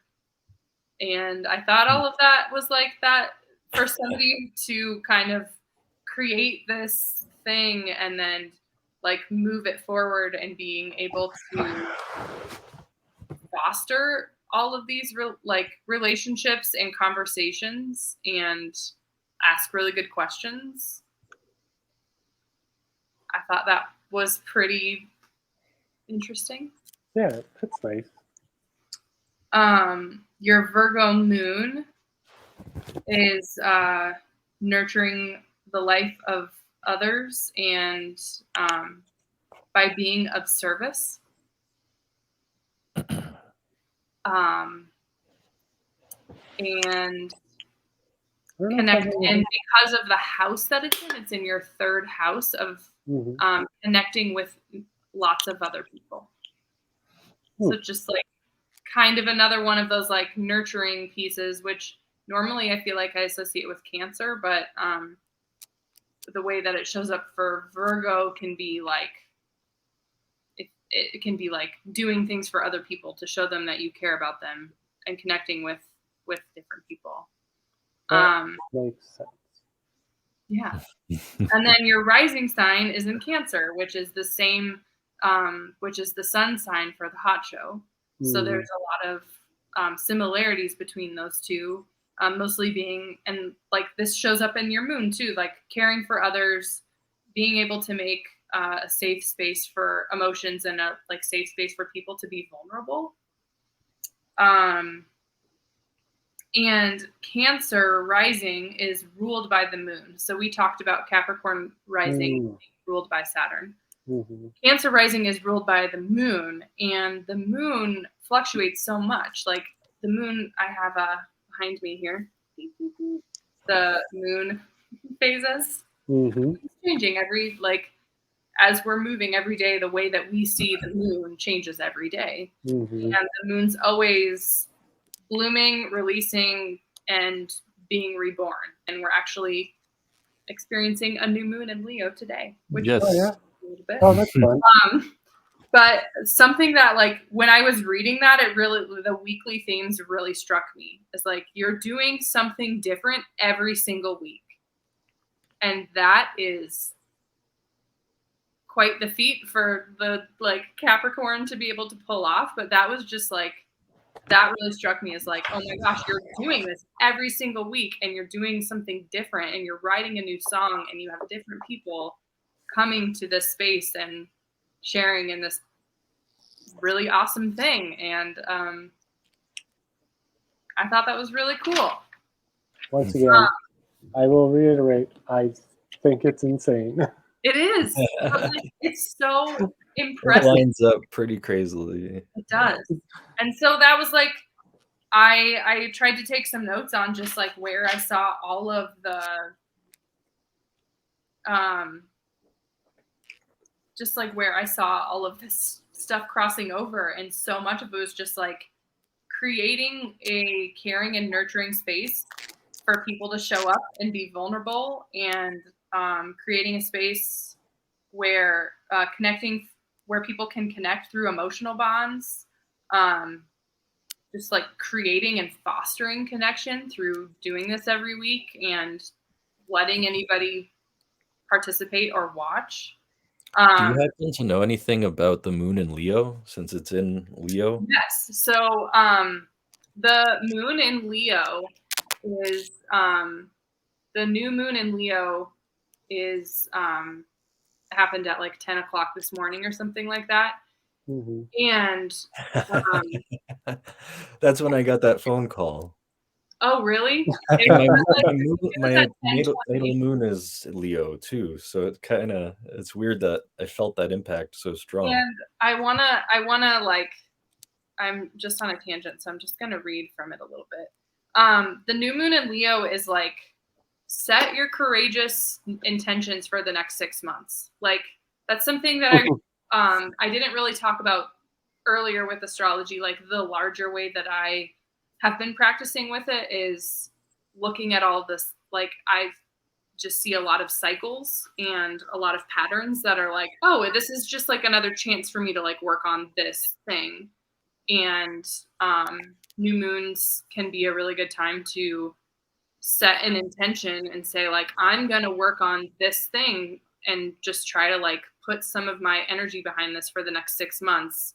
And then the idea behind it is that like in 6 months, the full moon will be in Leo. So then you can reflect back on like, well, how did I do over the last 6 months? Did I like put energy into that in the way that I said I was going to? And like, how have things come to fruition in the last 6 months? Oh, that's interesting.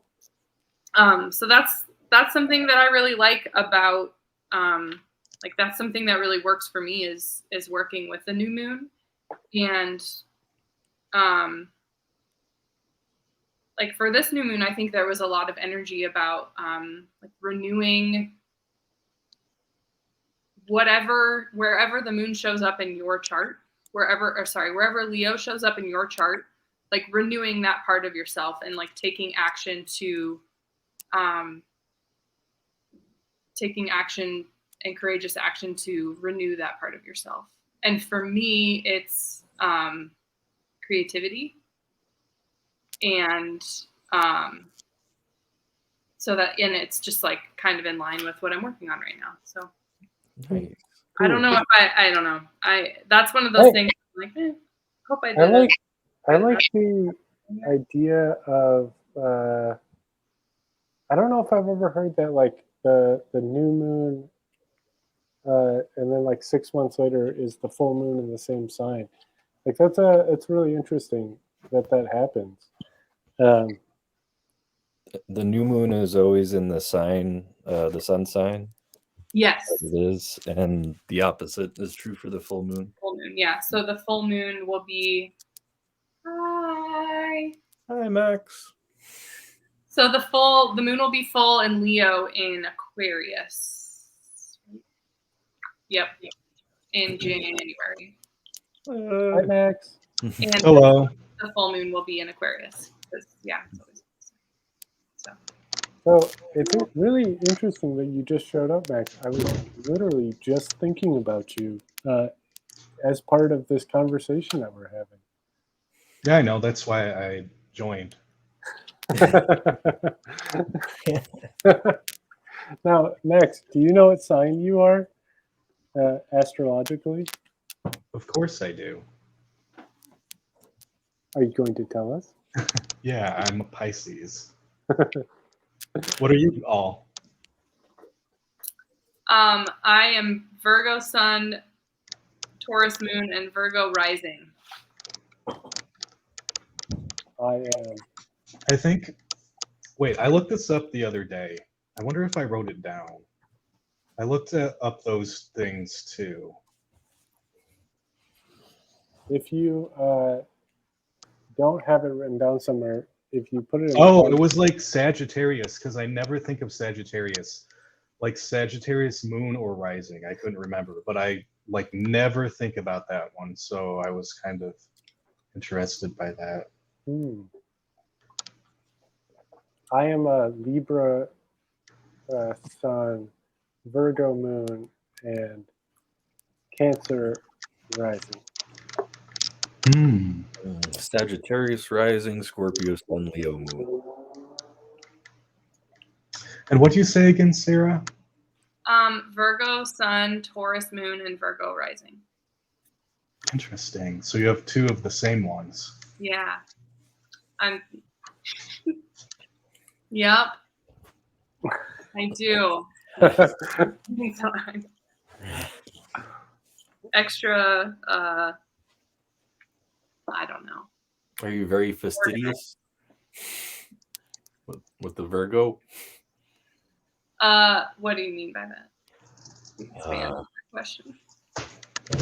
Like good with details and things like that? It seems like it. Mm-hmm. Yeah, I always like to have my notes with me and my spreadsheets and my calendar, jam on my planner. I'm like that too. Why? But I don't have any Virgo sign. My midheaven is Virgo. What was that? My midheaven's Virgo. What the heck is that? I'm not particularly certain. I Are you sure that's a real thing? Yes. It is. It is. It's the MC on the chart. Yeah. Mhm. So your midheaven is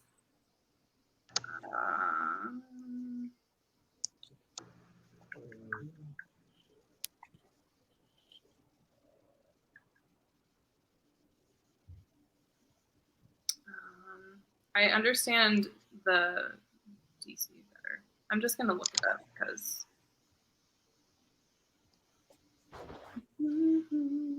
Well, midheaven is Okay. the point on your chart that showcases your professional successes and public image. Which is like Yes. interesting because I'm looking at that for Scorpio for the hot show, and I'm like, huh, that's interesting. Yeah. Would this chart tell me what that is for me? This chart? I can look it up for you. Scorpio midheavens are excellent at investigating, and they make excellent reporters, detectives, and therapists. They do not shy away from the dark underbelly of life. Rather, they prefer to expose, interrogate, and heal it. They can tend to take on tough topics and achieve notoriety for bravery. Now, have any of you thought that maybe the hot show could become like an investigative journalism Yeah, I thought podcast? the hot show would be really Yeah, I have thought about that several times. It's actually really funny. I actually did have that thought like earlier this week, just as like kind of like a silly idea. Like, just I was like looking out the window, and I was just like thinking of like, I wonder if there's like a question that we could just like dig into for a long time. So it's really funny that you say this, actually. I don't know. So That is really Max, if you want to put your birth day and year, and then the time and where you were born in the private chat, I believe Sarah could look it I up. can pull a chart for you. Oh, And thanks. I'm Garbanzo- actually already looking it up, though. I found out Oh, that my moon sign is Virgo. Oh, so is mine. I know so many Virgo moons. 3 Virgo moons in the same room. Wow. Garbanzo, were you asking about about the new moon in Leo, or about having a moon in Leo? Both, I guess. Because like what I've heard about Leo moons is that that like I don't know. I think about Leo suns and Leo risings being like really just like exuberant and like loving the spotlight, and that I think like the best example of a Leo moon is my cousin has a daughter who's like loves wearing super colorful clothes and loves like doing really elaborate like makeup, but not like she does like art makeup. She does like art on her face. Oh, cool. It's awesome. She's like 9. She has a mohawk that's like her mom lets her dye her hair like rainbow mohawk in the summer, and then she gets like all of these like art supplies and like literally uses her face as a canvas and like draws colorful things on her face. But so she like expresses herself that way, but she doesn't want anybody to ever say anything to her about it. I could kind of see that in myself with She's like, I art want and to like stuff. be what I am, and I want to just like show it all and do whatever I want to do, but I don't really want anybody to notice me. But like the way she expresses herself are like so noticeable, but she doesn't want anybody to ever comment it, and she's like super shy about it. So that's like a Leo moon that I know, and like an example of a Leo moon that I'm like, yeah, that checks out. That does kind of sound like you, Garbanzo. Yeah, in a lot of ways. it's pretty spot on. I feel like that would describe me, at least in certain times of my life. Leo and Virgo are right next to each other. Yeah. But They're so different. yeah, So, So I looked it up, and my midheaven is Libra. I don't know anything about that. yeah. Quite honest, I could look it up, but yeah. What is your ascendant? Yeah, what's your rising? It's the My rising is Sagittarius, oh, okay. That Oh, one. we That one share was that. Sagittarius. We have the which I same one. never think about. Nobody ever talks about Sagittarius. I think of Sagittarius as being like, I think I talked about this with Aries suns being like super daredevil-y, but I think about Sagittarius as like, also being like adventurous, but kind of in a different way, and maybe not necessarily like as a daredevil as like a fiery Aries, but let me just look. Your Sagittarius rising, is that what you said? Mm-hmm. Yeah. Let's find it.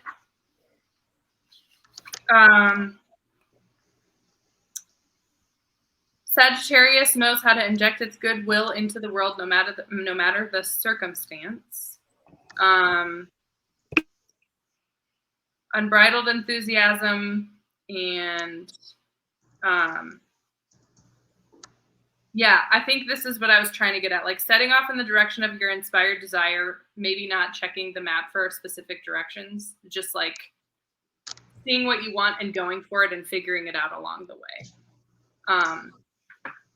A very good friend of mine who's a Sagittarius sun, who's actually at my house right now, helping John build a fence, is like, that's his sun sign. And that is like, that's the example that I think of as a person who's like, yeah, I'm going to just like go on this really cool trip and I'll just like figure it out as I go. I definitely have a side of my personality that's like that. Yeah, just like, I'm curious. yeah, figuring out as I go is like part of, like, I'm a Virgo and I really like to plan. And so sometimes when we go on trips together, we have to kind of reconcile that because I know like what the plan is and what the options are. And I'm willing to deviate from that plan. Like I'm willing to go in a different direction, or like I'm willing to throw the plan out the window, but I want to know that there's a plan to fall back on. Whereas this person's just like, let's just go and figure it out. Like that's half the fun. And I'm like, no, it's not. I want to plan. I'm curious I want to know where who I'm this sleeping. is. Would you type who it is in the private chat? I'm curious Oh, who it well, is. you want to know who it is? Yeah, I do. You know.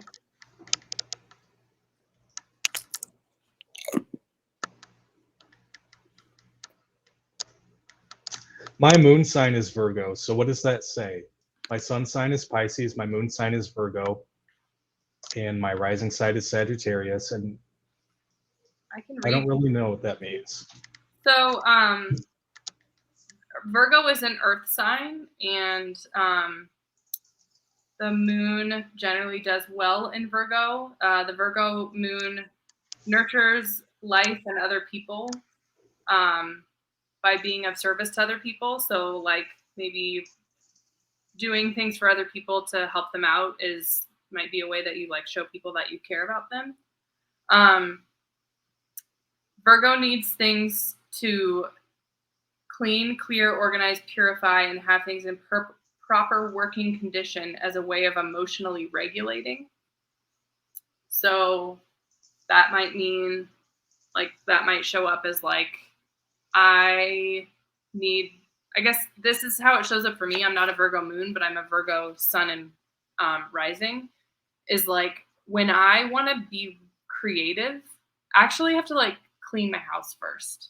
And I know that's John is also a Virgo moon, and that's something he relates to also. Like if his creative space is like super messy, that can be really distracting. Whereas I know other people where like if their creative space is super messy, that actually helps them. So that's an example that I can think of like from my own life. Garbanzo. That is true for me sometimes. Although I also have the tendency to completely ignore messiness until it gets to a point where I can't ignore it anymore. And then I have to deal with it before I can do anything else. Yeah. Yeah, I definitely that makes sense too. And especially because of your Sagittarius rising being more of the I don't need a plan. I can just do whatever. But then eventually it gets to a point where you're like, okay, I got to deal with this. It's too overwhelming. Mhm. Maybe that might be a way that I don't know. I can see that.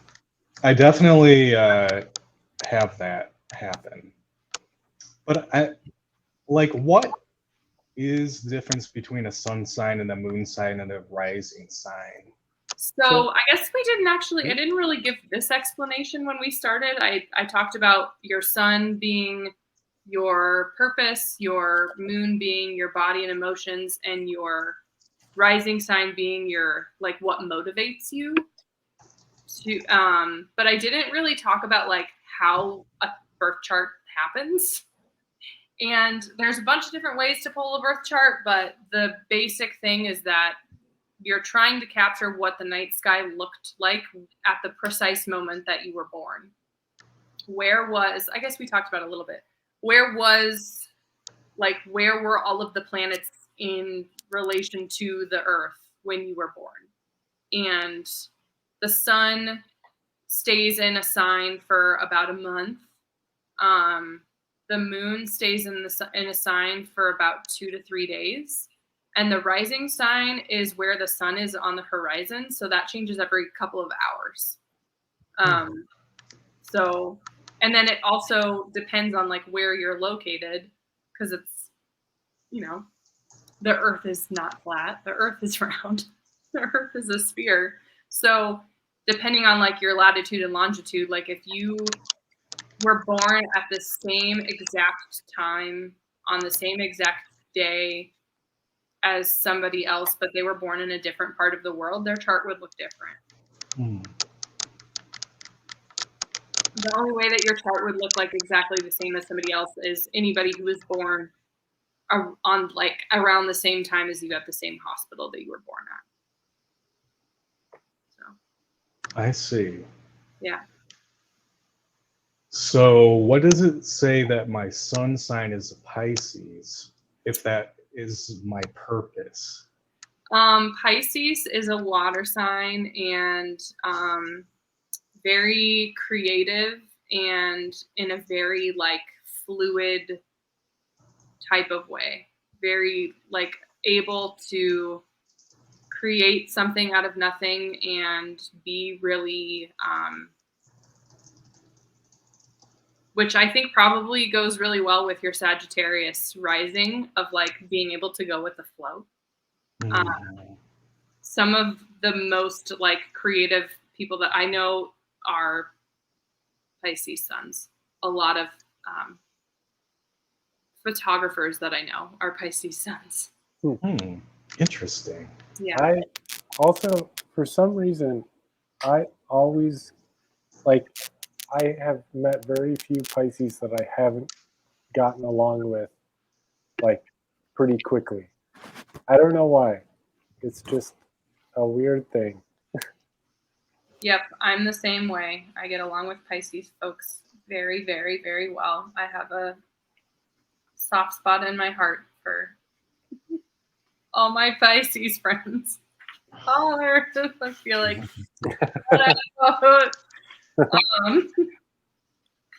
Pisces. Oh, that's right. It's at the end.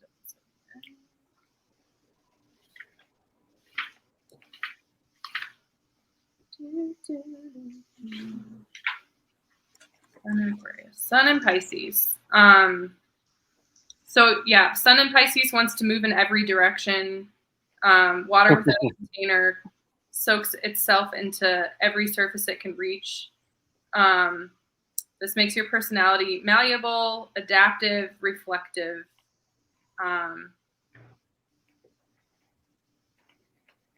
Compassionate, kind, empathetic, natural healer, artist, and poet. So And I think I can see how that could go really well with Sagittarius rising, because it's another like kind of more fluid. Like I see the destination. I don't need a plan. I will figure out how to get there. Mhm. Just like very fluid and which is lends itself well to creativity. I think the description of like kind of I can't remember the phrase you just used, but like the kind of like spreading to like all surfaces possible describes your creativity very well, Max. Yeah. Yeah, you are creative in multitudes, in so many different ways, and they're all excellent. Oh, thanks. I appreciate that.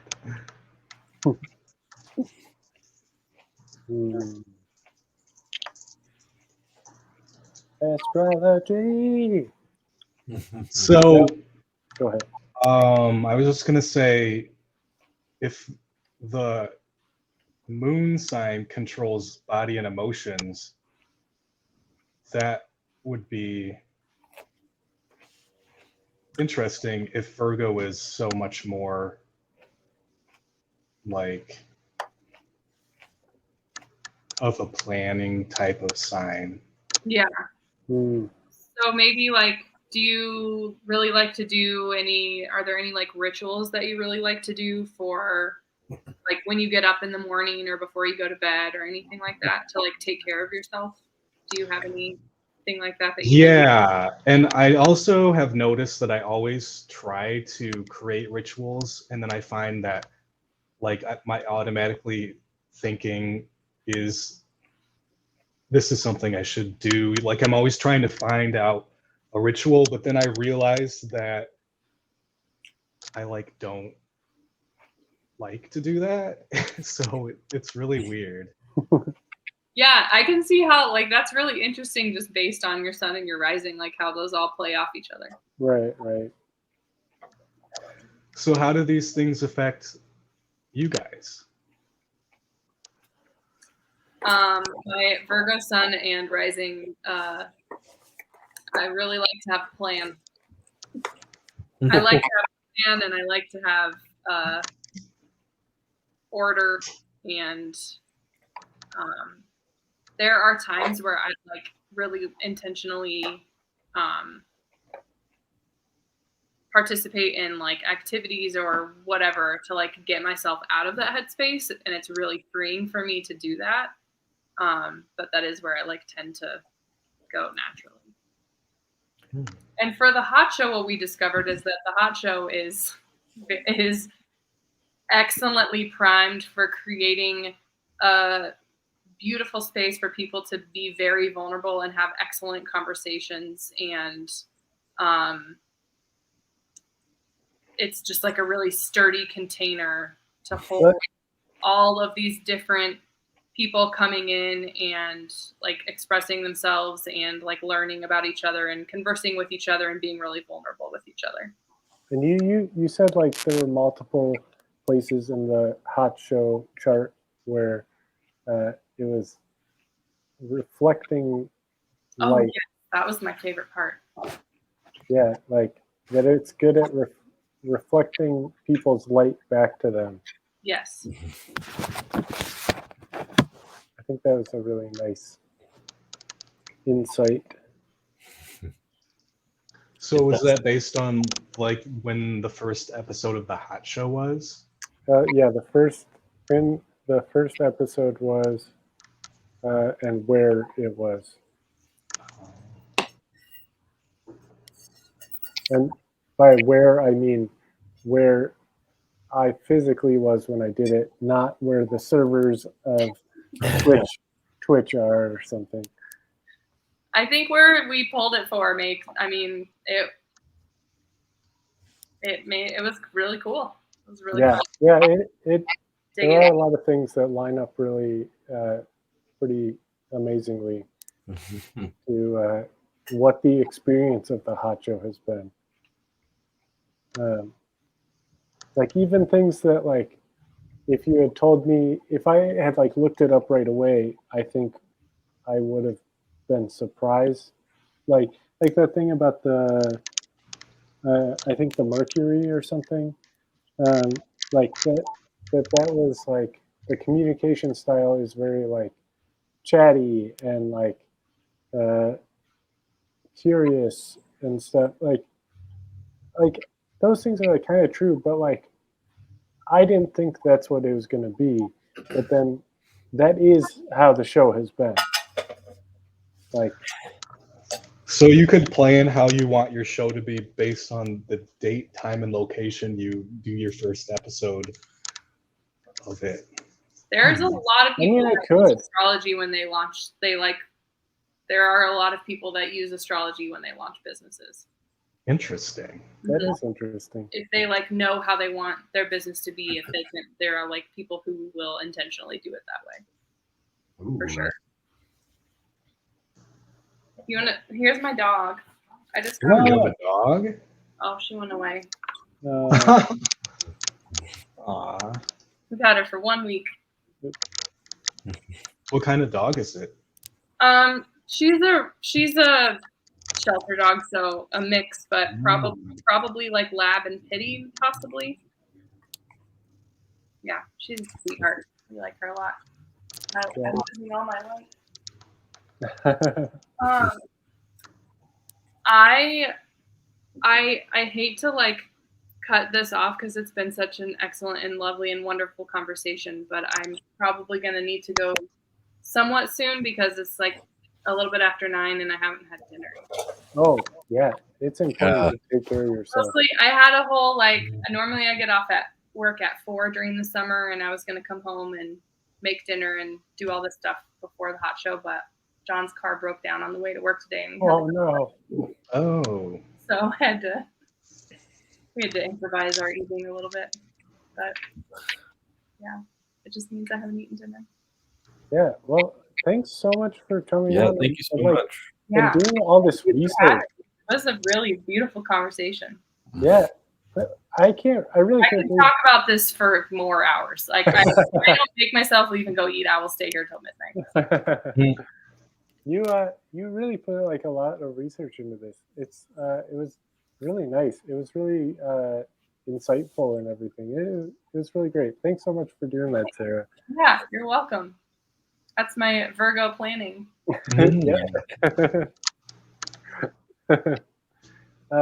I really hope that we can get you to come back on again soon to the hot show. Yeah, I would love to. Next week is going to be a free episode where it's just kind of whoever comes, whatever whoever comes wants to do. So if you're welcome to come, should be a nice community episode, I think. Cool. Those ones usually are. Yeah. There usually is drawing involved. I know. I love the drawing one. Yeah. Cool. Well, have a good dinner. Thank Enjoy Thank it. you all for letting me just like talk about this for a long time because I love it and it was really fun to dig into this a little bit and just like see it from this lens. Yeah, it's really kind of cool because like you haven't really showed up to a ton of episodes. Yeah, I've only been to like 3 or 4, I think. Right. I always have band practice on Thursdays. I know, it's so sad. So I know. It's But just been that way for years. like it was cool how like the things that you kind of dug into, it seemed like kind of like gave you an insight into like kind of what the show is like usually without having been there, which is interesting. Yeah, I don't know. It's very interesting. Yeah, I think that was interesting too. And I almost think it makes it cooler that, I mean, I'm like sad that I haven't been a part of it. Mm-hmm. My life just hasn't like worked out with the timing of it all the time. Right. But it also is cool that like that I was able to pull insights about it from astrology without having a super close relationship with it. Mm-hmm. So Right, right. it wasn't like I don't know that I was like as influenced because I haven't been to it. Mm-hmm. It was, Right. I think like that was kind of cool to like delve into this and just be like, oh my God, this is incredible. Yeah. Spot on. Super cool. Okay, Excellent. get out of here. Thank Bye-bye. you. Thanks so much for being here. Yeah, Love you. Bye. love you. Bye. I don't know how to leave, so I'm. Oh, here we go. This is so fun. Okay, I One of did my it. favorite parts.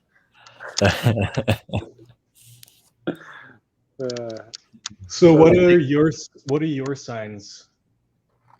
Tell us about your personalities and how do they interact together?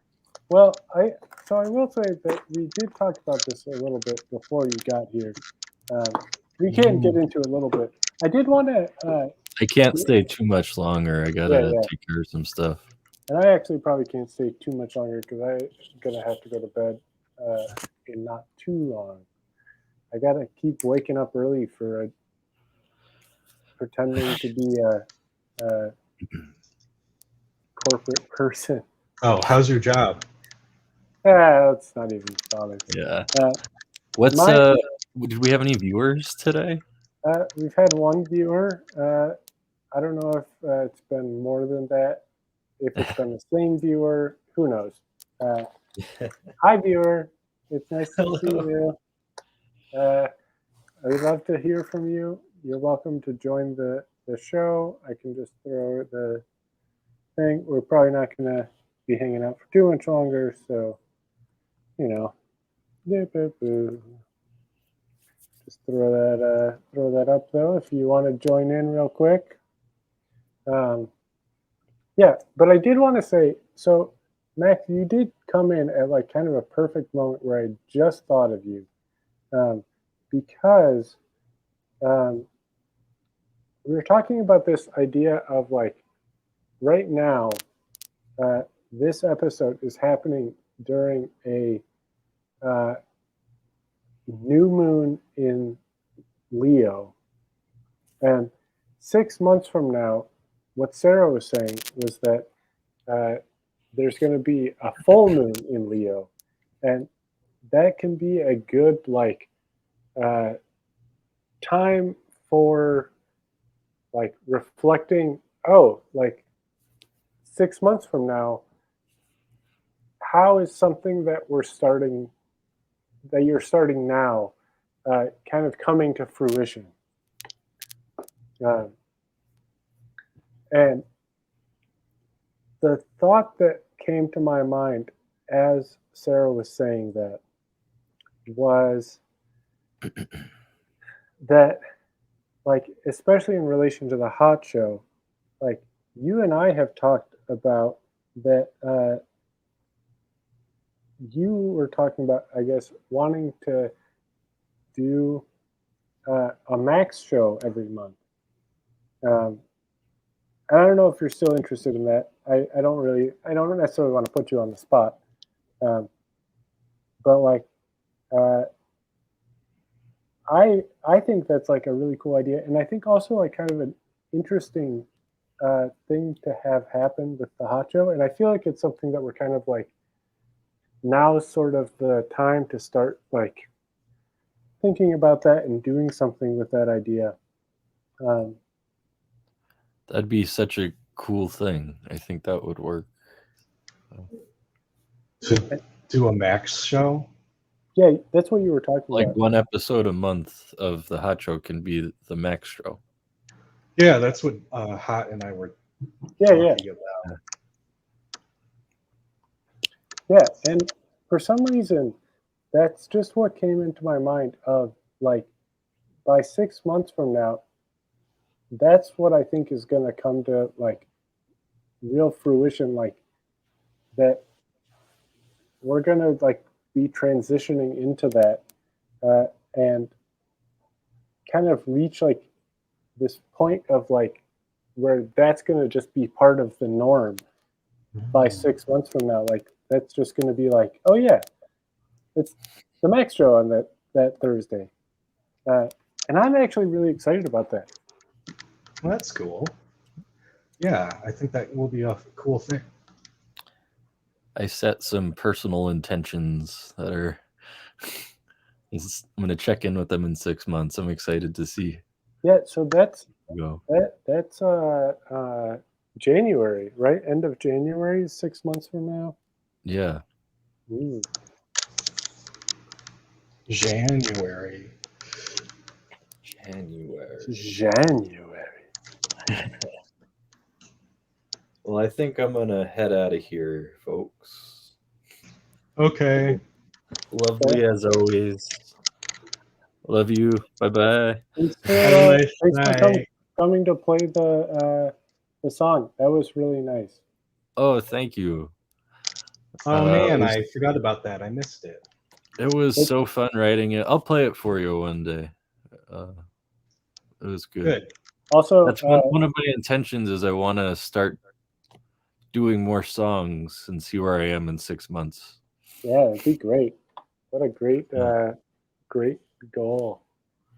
I'm excited to see that come to fruition. That'll be nice. All right. Thanks so much for being here. You're the best. Bye.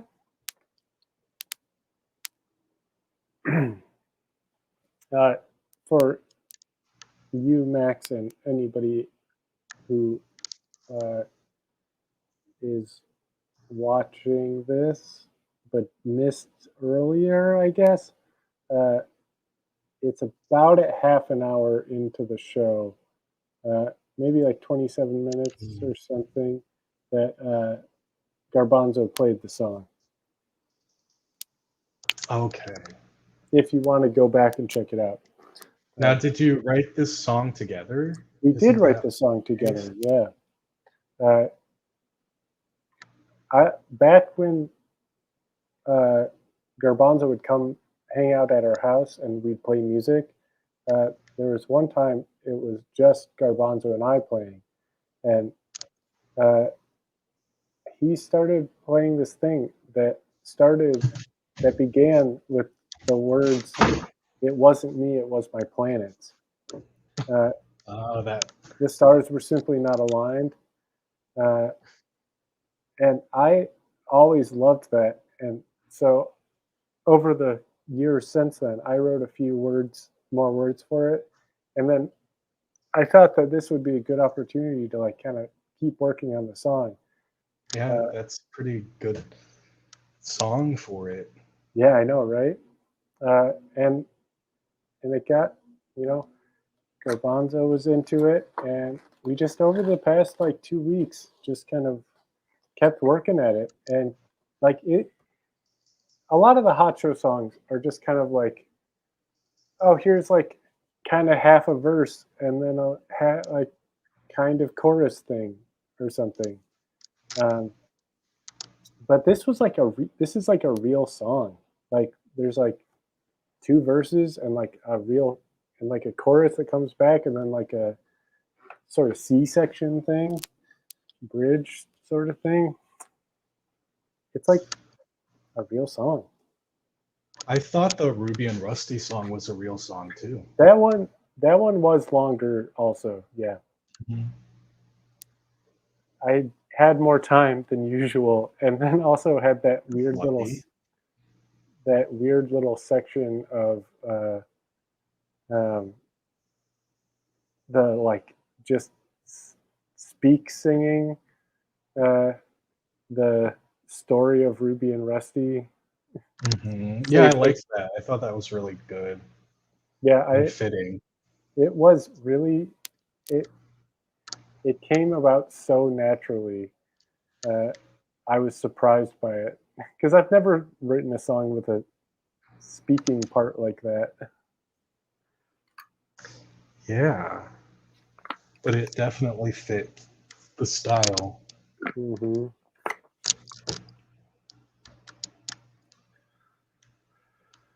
I probably won't hang out for too much longer here. I That's fine. do want to go to bed. I'm glad you sing though. Yeah, me too. I planned on being here on time, but I was working on I Prefer the Dusk, and I've been like really kind of stressed out because I just have so many different things I need to do, and I really want to finish that song. So I just kept working on it. I feel like I might be done now. Oh, that's cool. Yeah, I'm gonna listen to it tomorrow. Like I've been mixing it and also trying to like make sure the vocals are right, and that's been basically the end of it. Normally I wouldn't even mix it, but I feel like I don't really like mixing my own songs, but I feel like the rough mix that I created sounded good enough, and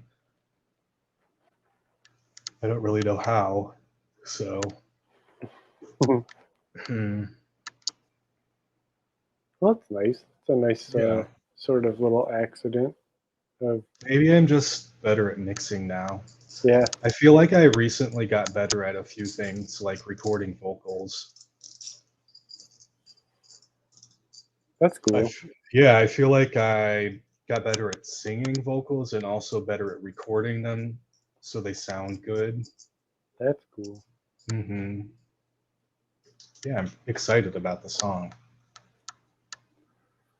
And then once I'm done mixing it, I'm gonna get it mastered, and then I'm gonna release it. And I think I'm gonna make a claymation video for it. Yeah, your Ruby and Rusty video was a hit. Kind of. People liked it, at least. Yeah. And I had fun making it, and when I was done, I was like very much wanting to explore claymation more. So I think that'll be a good opportunity. I need to get better clay, though. The clay I used for Ruby and Rusty, I bought when I lived in Iowa to make a claymation Wink trailer, which I still plan to do. And but I didn't really know what to get, so I just chose like something that looked good. But this clay isn't really that good for claymation because it like gets, I think it's like really oily, because when I put it on paper, it left like a grease there, which is bad for claymation. But the worst part is when it gets warm, it just gets like really sticky and sloppy. Yeah. And that's not the kind of clay that I'm used to.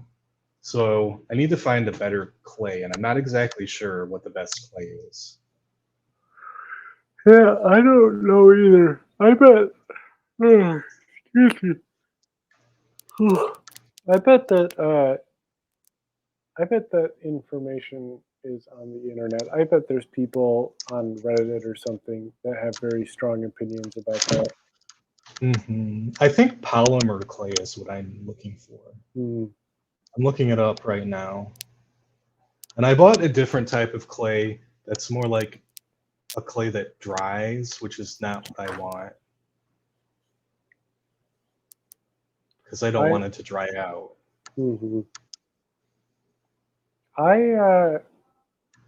I at one point I did a little bit of claymation, and I just kind of used some clay that I had found,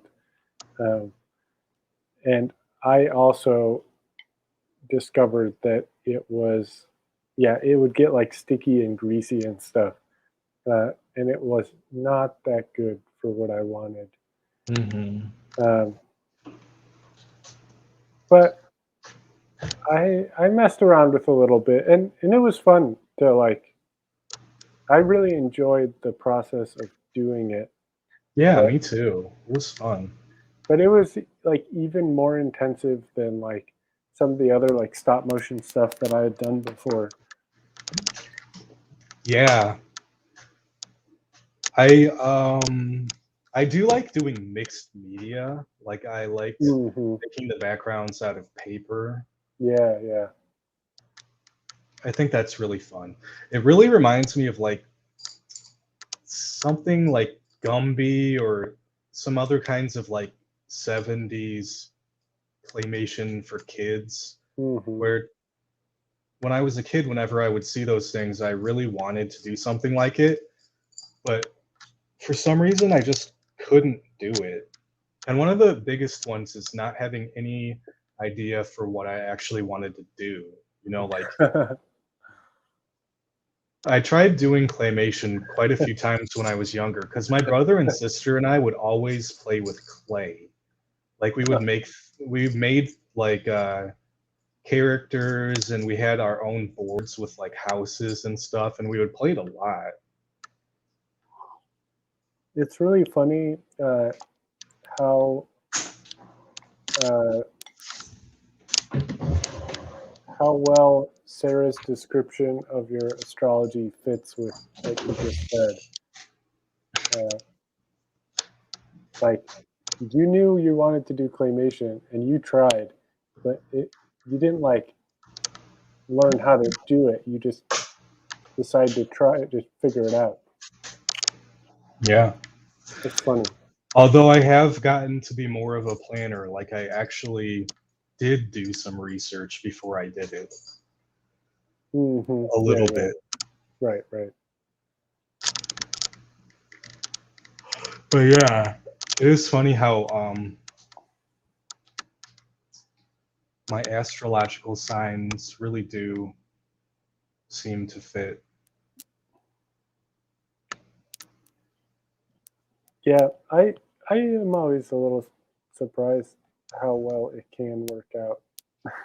It's funny, Hmm. but like I don't know, enjoyable too. I like a little bit of magic, you know.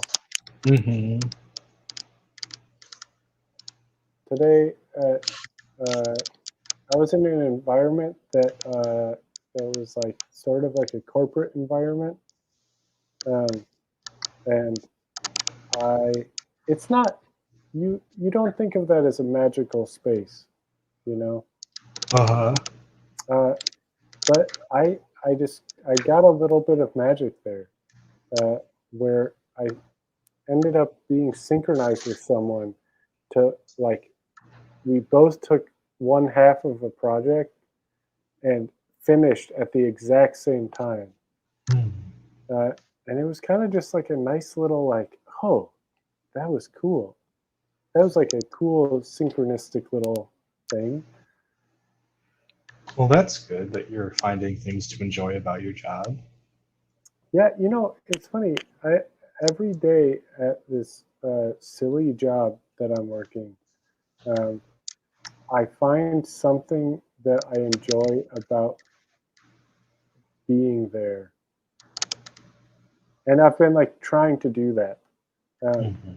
the first day, it was just that I looked out the window and I saw a pigeon that I really liked the coloring on, and that was just like a really nice moment. Like, and it's a moment that I wouldn't have seen if I wasn't in that spot right there at that time. That's true. What neighborhood is your job located at? The loop. I don't know more. It's like in the loop. Mhm. It's pretty Yeah, close to I Millennium think Park. that's okay. Yeah.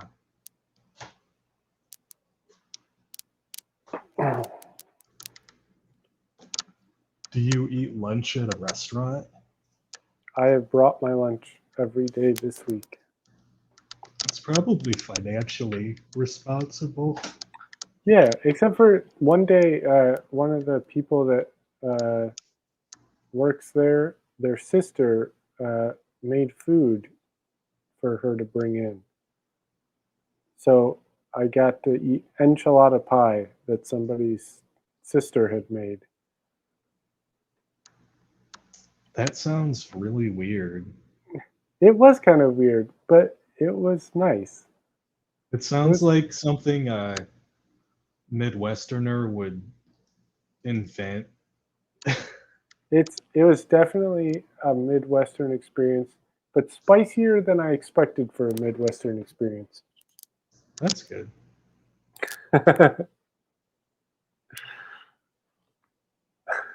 It was funny. I enjoyed it though. That's good.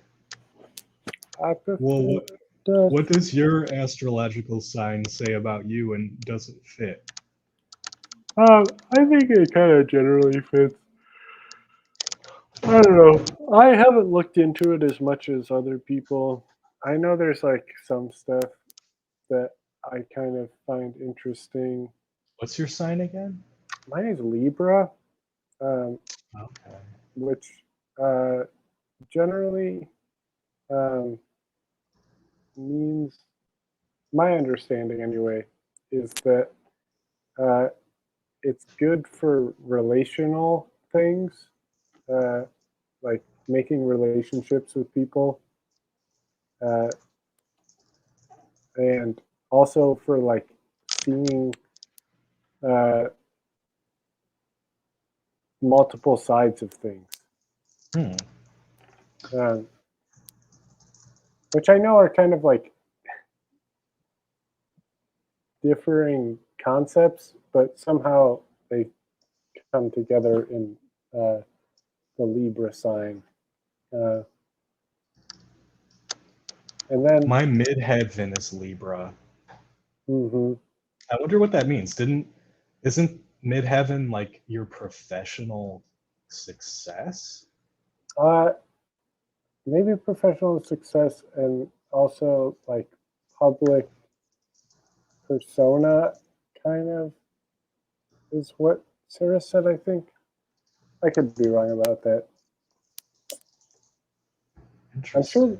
I'm sure that like if someone was like really, really into astrology and like really specific about it, this show would probably be like infuriating because Why? like just like uh, because we're so like kind of casual about how it is, you know, like it's just kind of like, yeah, I think it's like this. I'm just gonna say this, you know.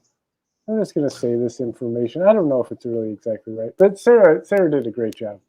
I mean, Sarah looked it up and everything. Well, I looked it up, and it says career or life path and social standing and reputation. So I wonder how that relates to Libra. you can look that up too. Oh yeah. You could just look up Libra midheaven.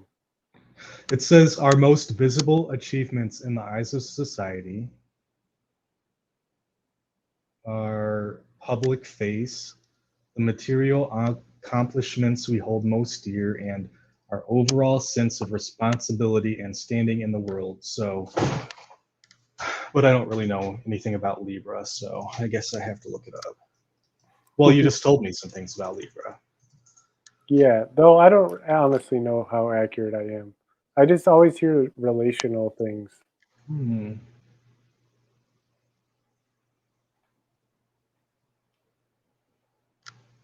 This says that Libra is sensual, elegant, and charismatic.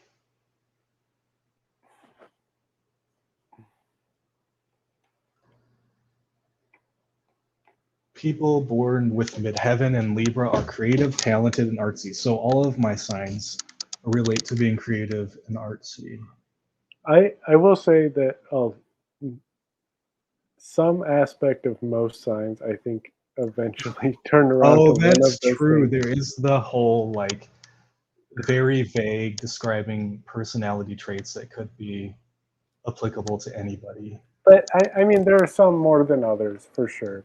But Mhm. like, I think the kind of people that want to focus on astrology also are people who like being told that they're creative.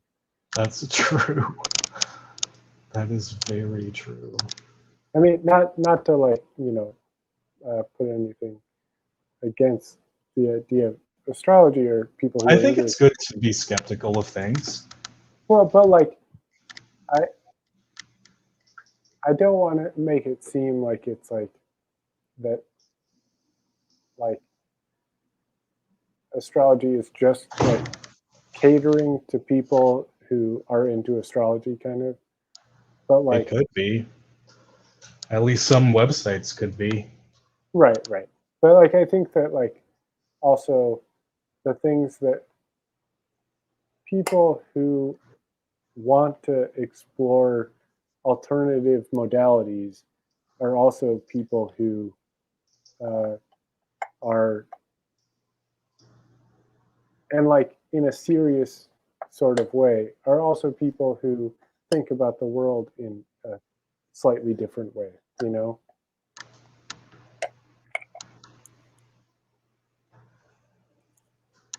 Mm-hmm. It says that midheaven in Libra makes you handsome, which I think is very interesting that it's saying it has like a control over your physical appearance. Uh-huh. Yeah. That is interesting. It also, I don't think that seems, it seems like it would be a lot easier to disprove or prove that. Like, is everybody, you know, with a midheaven in Libra handsome? I mean, it would be Probably very not. surprising. Yeah, it would be very surprising. It says I don't know. I that don't know if being, I've really ever heard of like physicality expressed like that in from I astrology. think I did about one other thing, but it's really rare.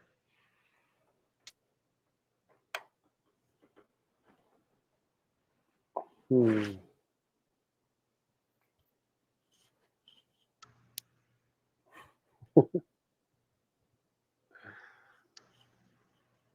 That would be a weird, like just strange thing that like people just like hadn't really quite noticed, but like everybody with a Libra midheaven just being like, man, that guy's just handsome. I just don't know like what it is.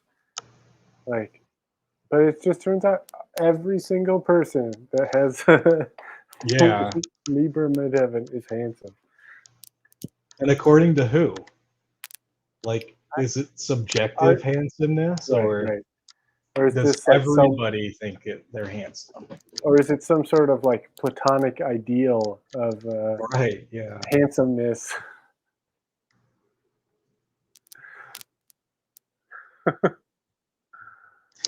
I think this website is too vague for me to really Hmm. get much from it. I didn't even know this was a thing before now. And now you're really digging into it. Hmm. I'm actually not sure what my midheaven is. Oh, I could look it up for you.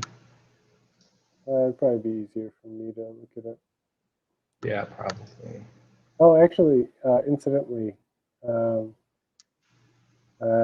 Sarah sent me mine. Let's see. Just now? No, a little while ago. Oh. Oh, this one is too small.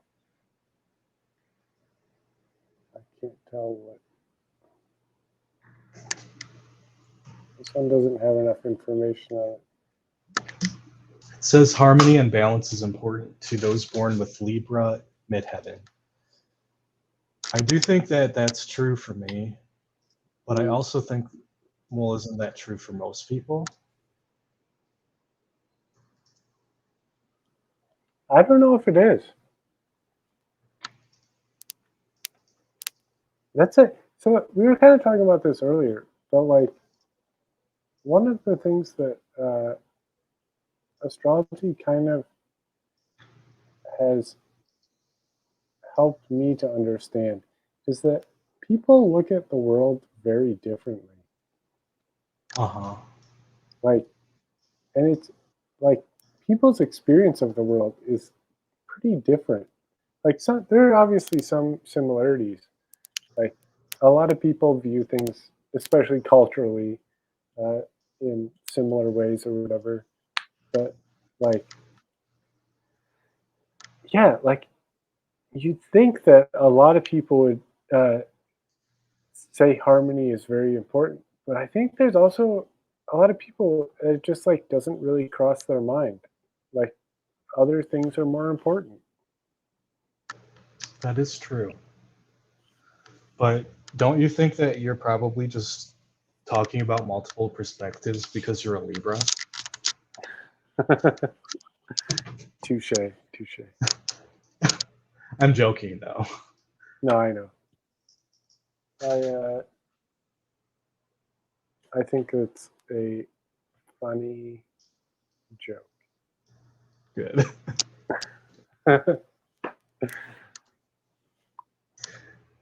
It says they know how to climb the ladder by getting others to support them, which I 100% do not think is true for me. Wait, is this the Libra midheaven again? Uh-huh. Know how to climb the ladder? By getting others to support them. And I feel like that's something I constantly think about, how I don't know how to do that. Yeah, but at least like I don't know, you're trying. But like who knows too, like because uh there's all sorts of other stuff, like the way that the different things are in your chart and the way those things interact. Like if I bring up that other one, the hot show one, um, like all these lines, Mm-hmm. different colored lines and stuff, are representative of the relationship between two planets or the sun and the moon and stuff, or the midheaven. Mm-hmm. So like, and that also has an effect. So like the uh, from Cancer to Pisces, like between the things that are in those, like you can see that dark green line, that like thicker green line, and Uh-huh, yeah. uh, that sort of relationship tends to make the relationship between those two things easy and like it just it's simple, but like the relationship of that red line uh, at the bottom, like Taurus to Aquarius, that sort of relationship is usually difficult where those energies kind of like can bump into each other in like a weird way. Um, So what does that mean on this chart? Like well, Taurus and Aquarius energies bumping into each other. What does that well, mean? it's like that one's a little tricky because I don't know what the symbol is that's down there.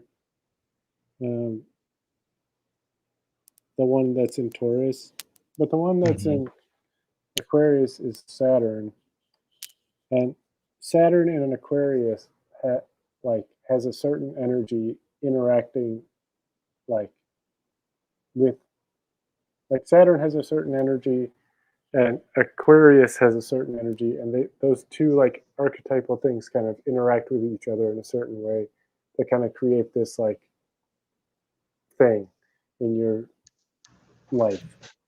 And then the one in Taurus, I can't remember what that symbol is. I think maybe Uranus. Uranus has like a certain energy, and Taurus has it, so that makes another thing like, and so those two energies. I looked it up, and that sign does seem to be for Uranus. Yeah, I think Sarah said it earlier. Yeah. So like the things that each of those do for your life, like they might interfere with each other, like, or they just might not go smoothly or something. Like, I don't know. It's tough for me because I don't know it all that well, but it can, like, if there's two like signs like right next to each other, that usually means that they're like gonna, they kind of go together sort of. But if they're like across from each other, like the blue lines, they can kind of like bump into each other, but like can also, relate to each other in a fine way. Oh, so like if they're like compatible, then they would work together. But if they are incompatible, they would have conflict. Right. I see. I think so. That's complicated. Where did It does. how did you make this chart? Or how did she make it? I found this I just found a website that did it. What's the website called? I can't remember. I just looked up like free or like astrology chart free, and it was astrologychartfree.com. No, I looked that up in a. I mean, there probably is one. You could check it out, but you got to be careful these days. It could be a porn site or something. Or they could be stealing my identity. That's true. That is like kind of actually maybe the scarier thing these days. Yeah. In the past, like it would just like be a porn site that brought up a bunch of like pop-up ads or something. But like you're giving them birth data and stuff, so. Well, that's true. Yeah. That's why I was thinking. That's a good point. Yeah, I mean, theoretically, a lot of those probably would, especially ones where you're putting in they ask for your name also. Yeah, like I'm gonna give them my real name. It says the mark of Libra midheaven is the pursuit of balance. Balance. Like the goat up on a mountain talking balance.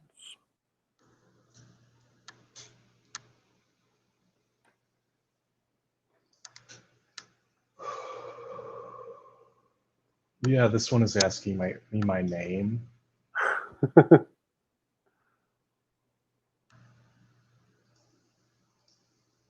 Oh yeah, maybe it's the same one. I remember being asked my name, but I was doing it for the hot show, so I put in the hot show as my name. Did they make you give them your email so they could email it to you? No. That's good. They just, I mean, they wanted me to make an account to get more information, but they gave me this for free. But it wasn't an image file. I had to take a screenshot.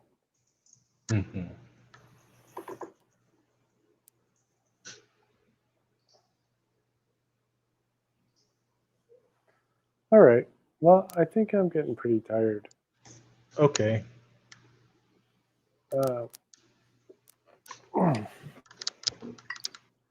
I don't have any very strong red lines. That's good. But I have a lot of gray ones. What do those mean? Gray? Well, if you got to go to bed, you don't have to answer that question. Oh, is it from like a same website? It looks like it. I think it is. Yeah, I don't know what the gray ones are. Maybe it's a. I don't know, because I do know there's opposition, which is kind of like across from, and then there's square, which is like 90 degrees from, and then there's trine, which is like the green, and it's like three away, 3 signs away. And then there's sextile, which is like 1.5 signs away. So maybe gray is like sextile. I don't know what the yellow is. Looks like there's conjunction, square, sextile, septile, novile, quincunx, opposition, trine, quintile, octile, semisextile, and sesquiquadrate. Great. It could be one of those. Yeah. I guess I could figure it out by trial and error, but I'm not going to right now.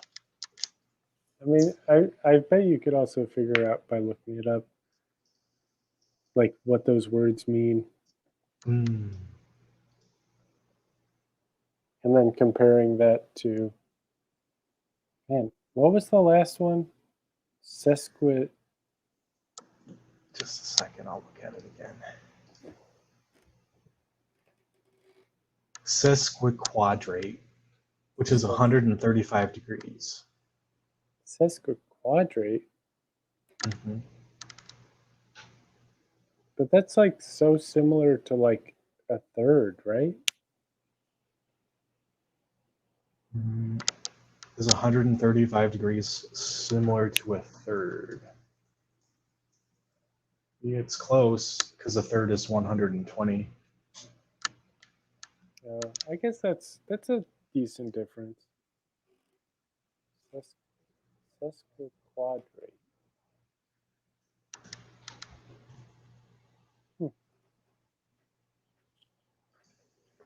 Wow.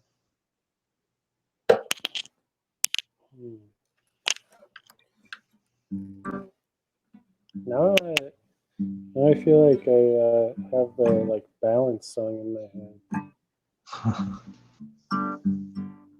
Balance, like a goat up on a mountain talking balance. Like equal when you count 'em talking balance. Like a squirrel up on a power line, don't fall to one side. You know we all face this challenge.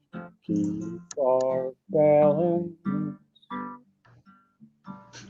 Like a turtle on its back, I'm talking balance. Like a seesaw laying flat, I'm talking balance. Like the water on that great divide, don't fall to one side. You know we all face this challenge. Just keep our balance.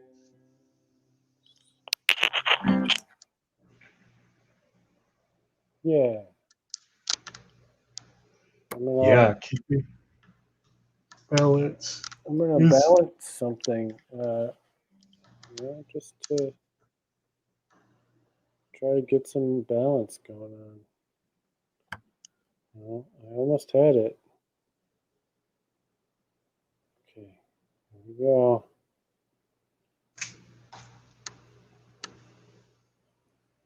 Are you balancing something?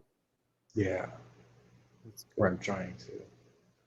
Sometimes it's hard to get the balance. Yeah.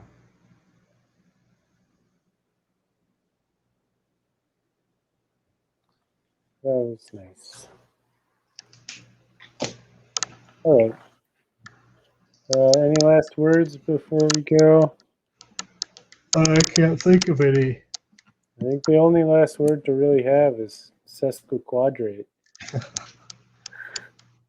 Merry sesquiquadrate to all.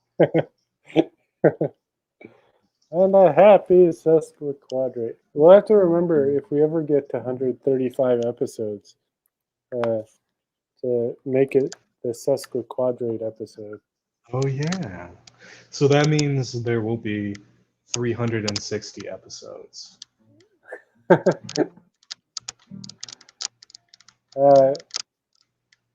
That would be crazy. That would be so many. That'd be so many episodes. Yeah, if that's 1 week, that would be 90 months. So that would be 7.5 years.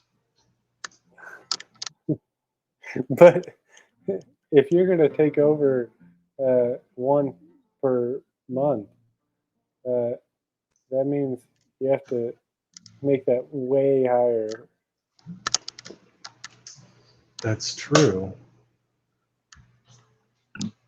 I'm not going to do the math on that, though. Me neither. Instead, I think I'm going to play the outro song. That was a hot song. Thank you all for coming down. You're a hot show. Thank you all for sticking around. Hope you had some fun, but now the show's done. So go on, get out of here. Merry sesquiquadrate, everybody. Have a good Thank night. you. You too.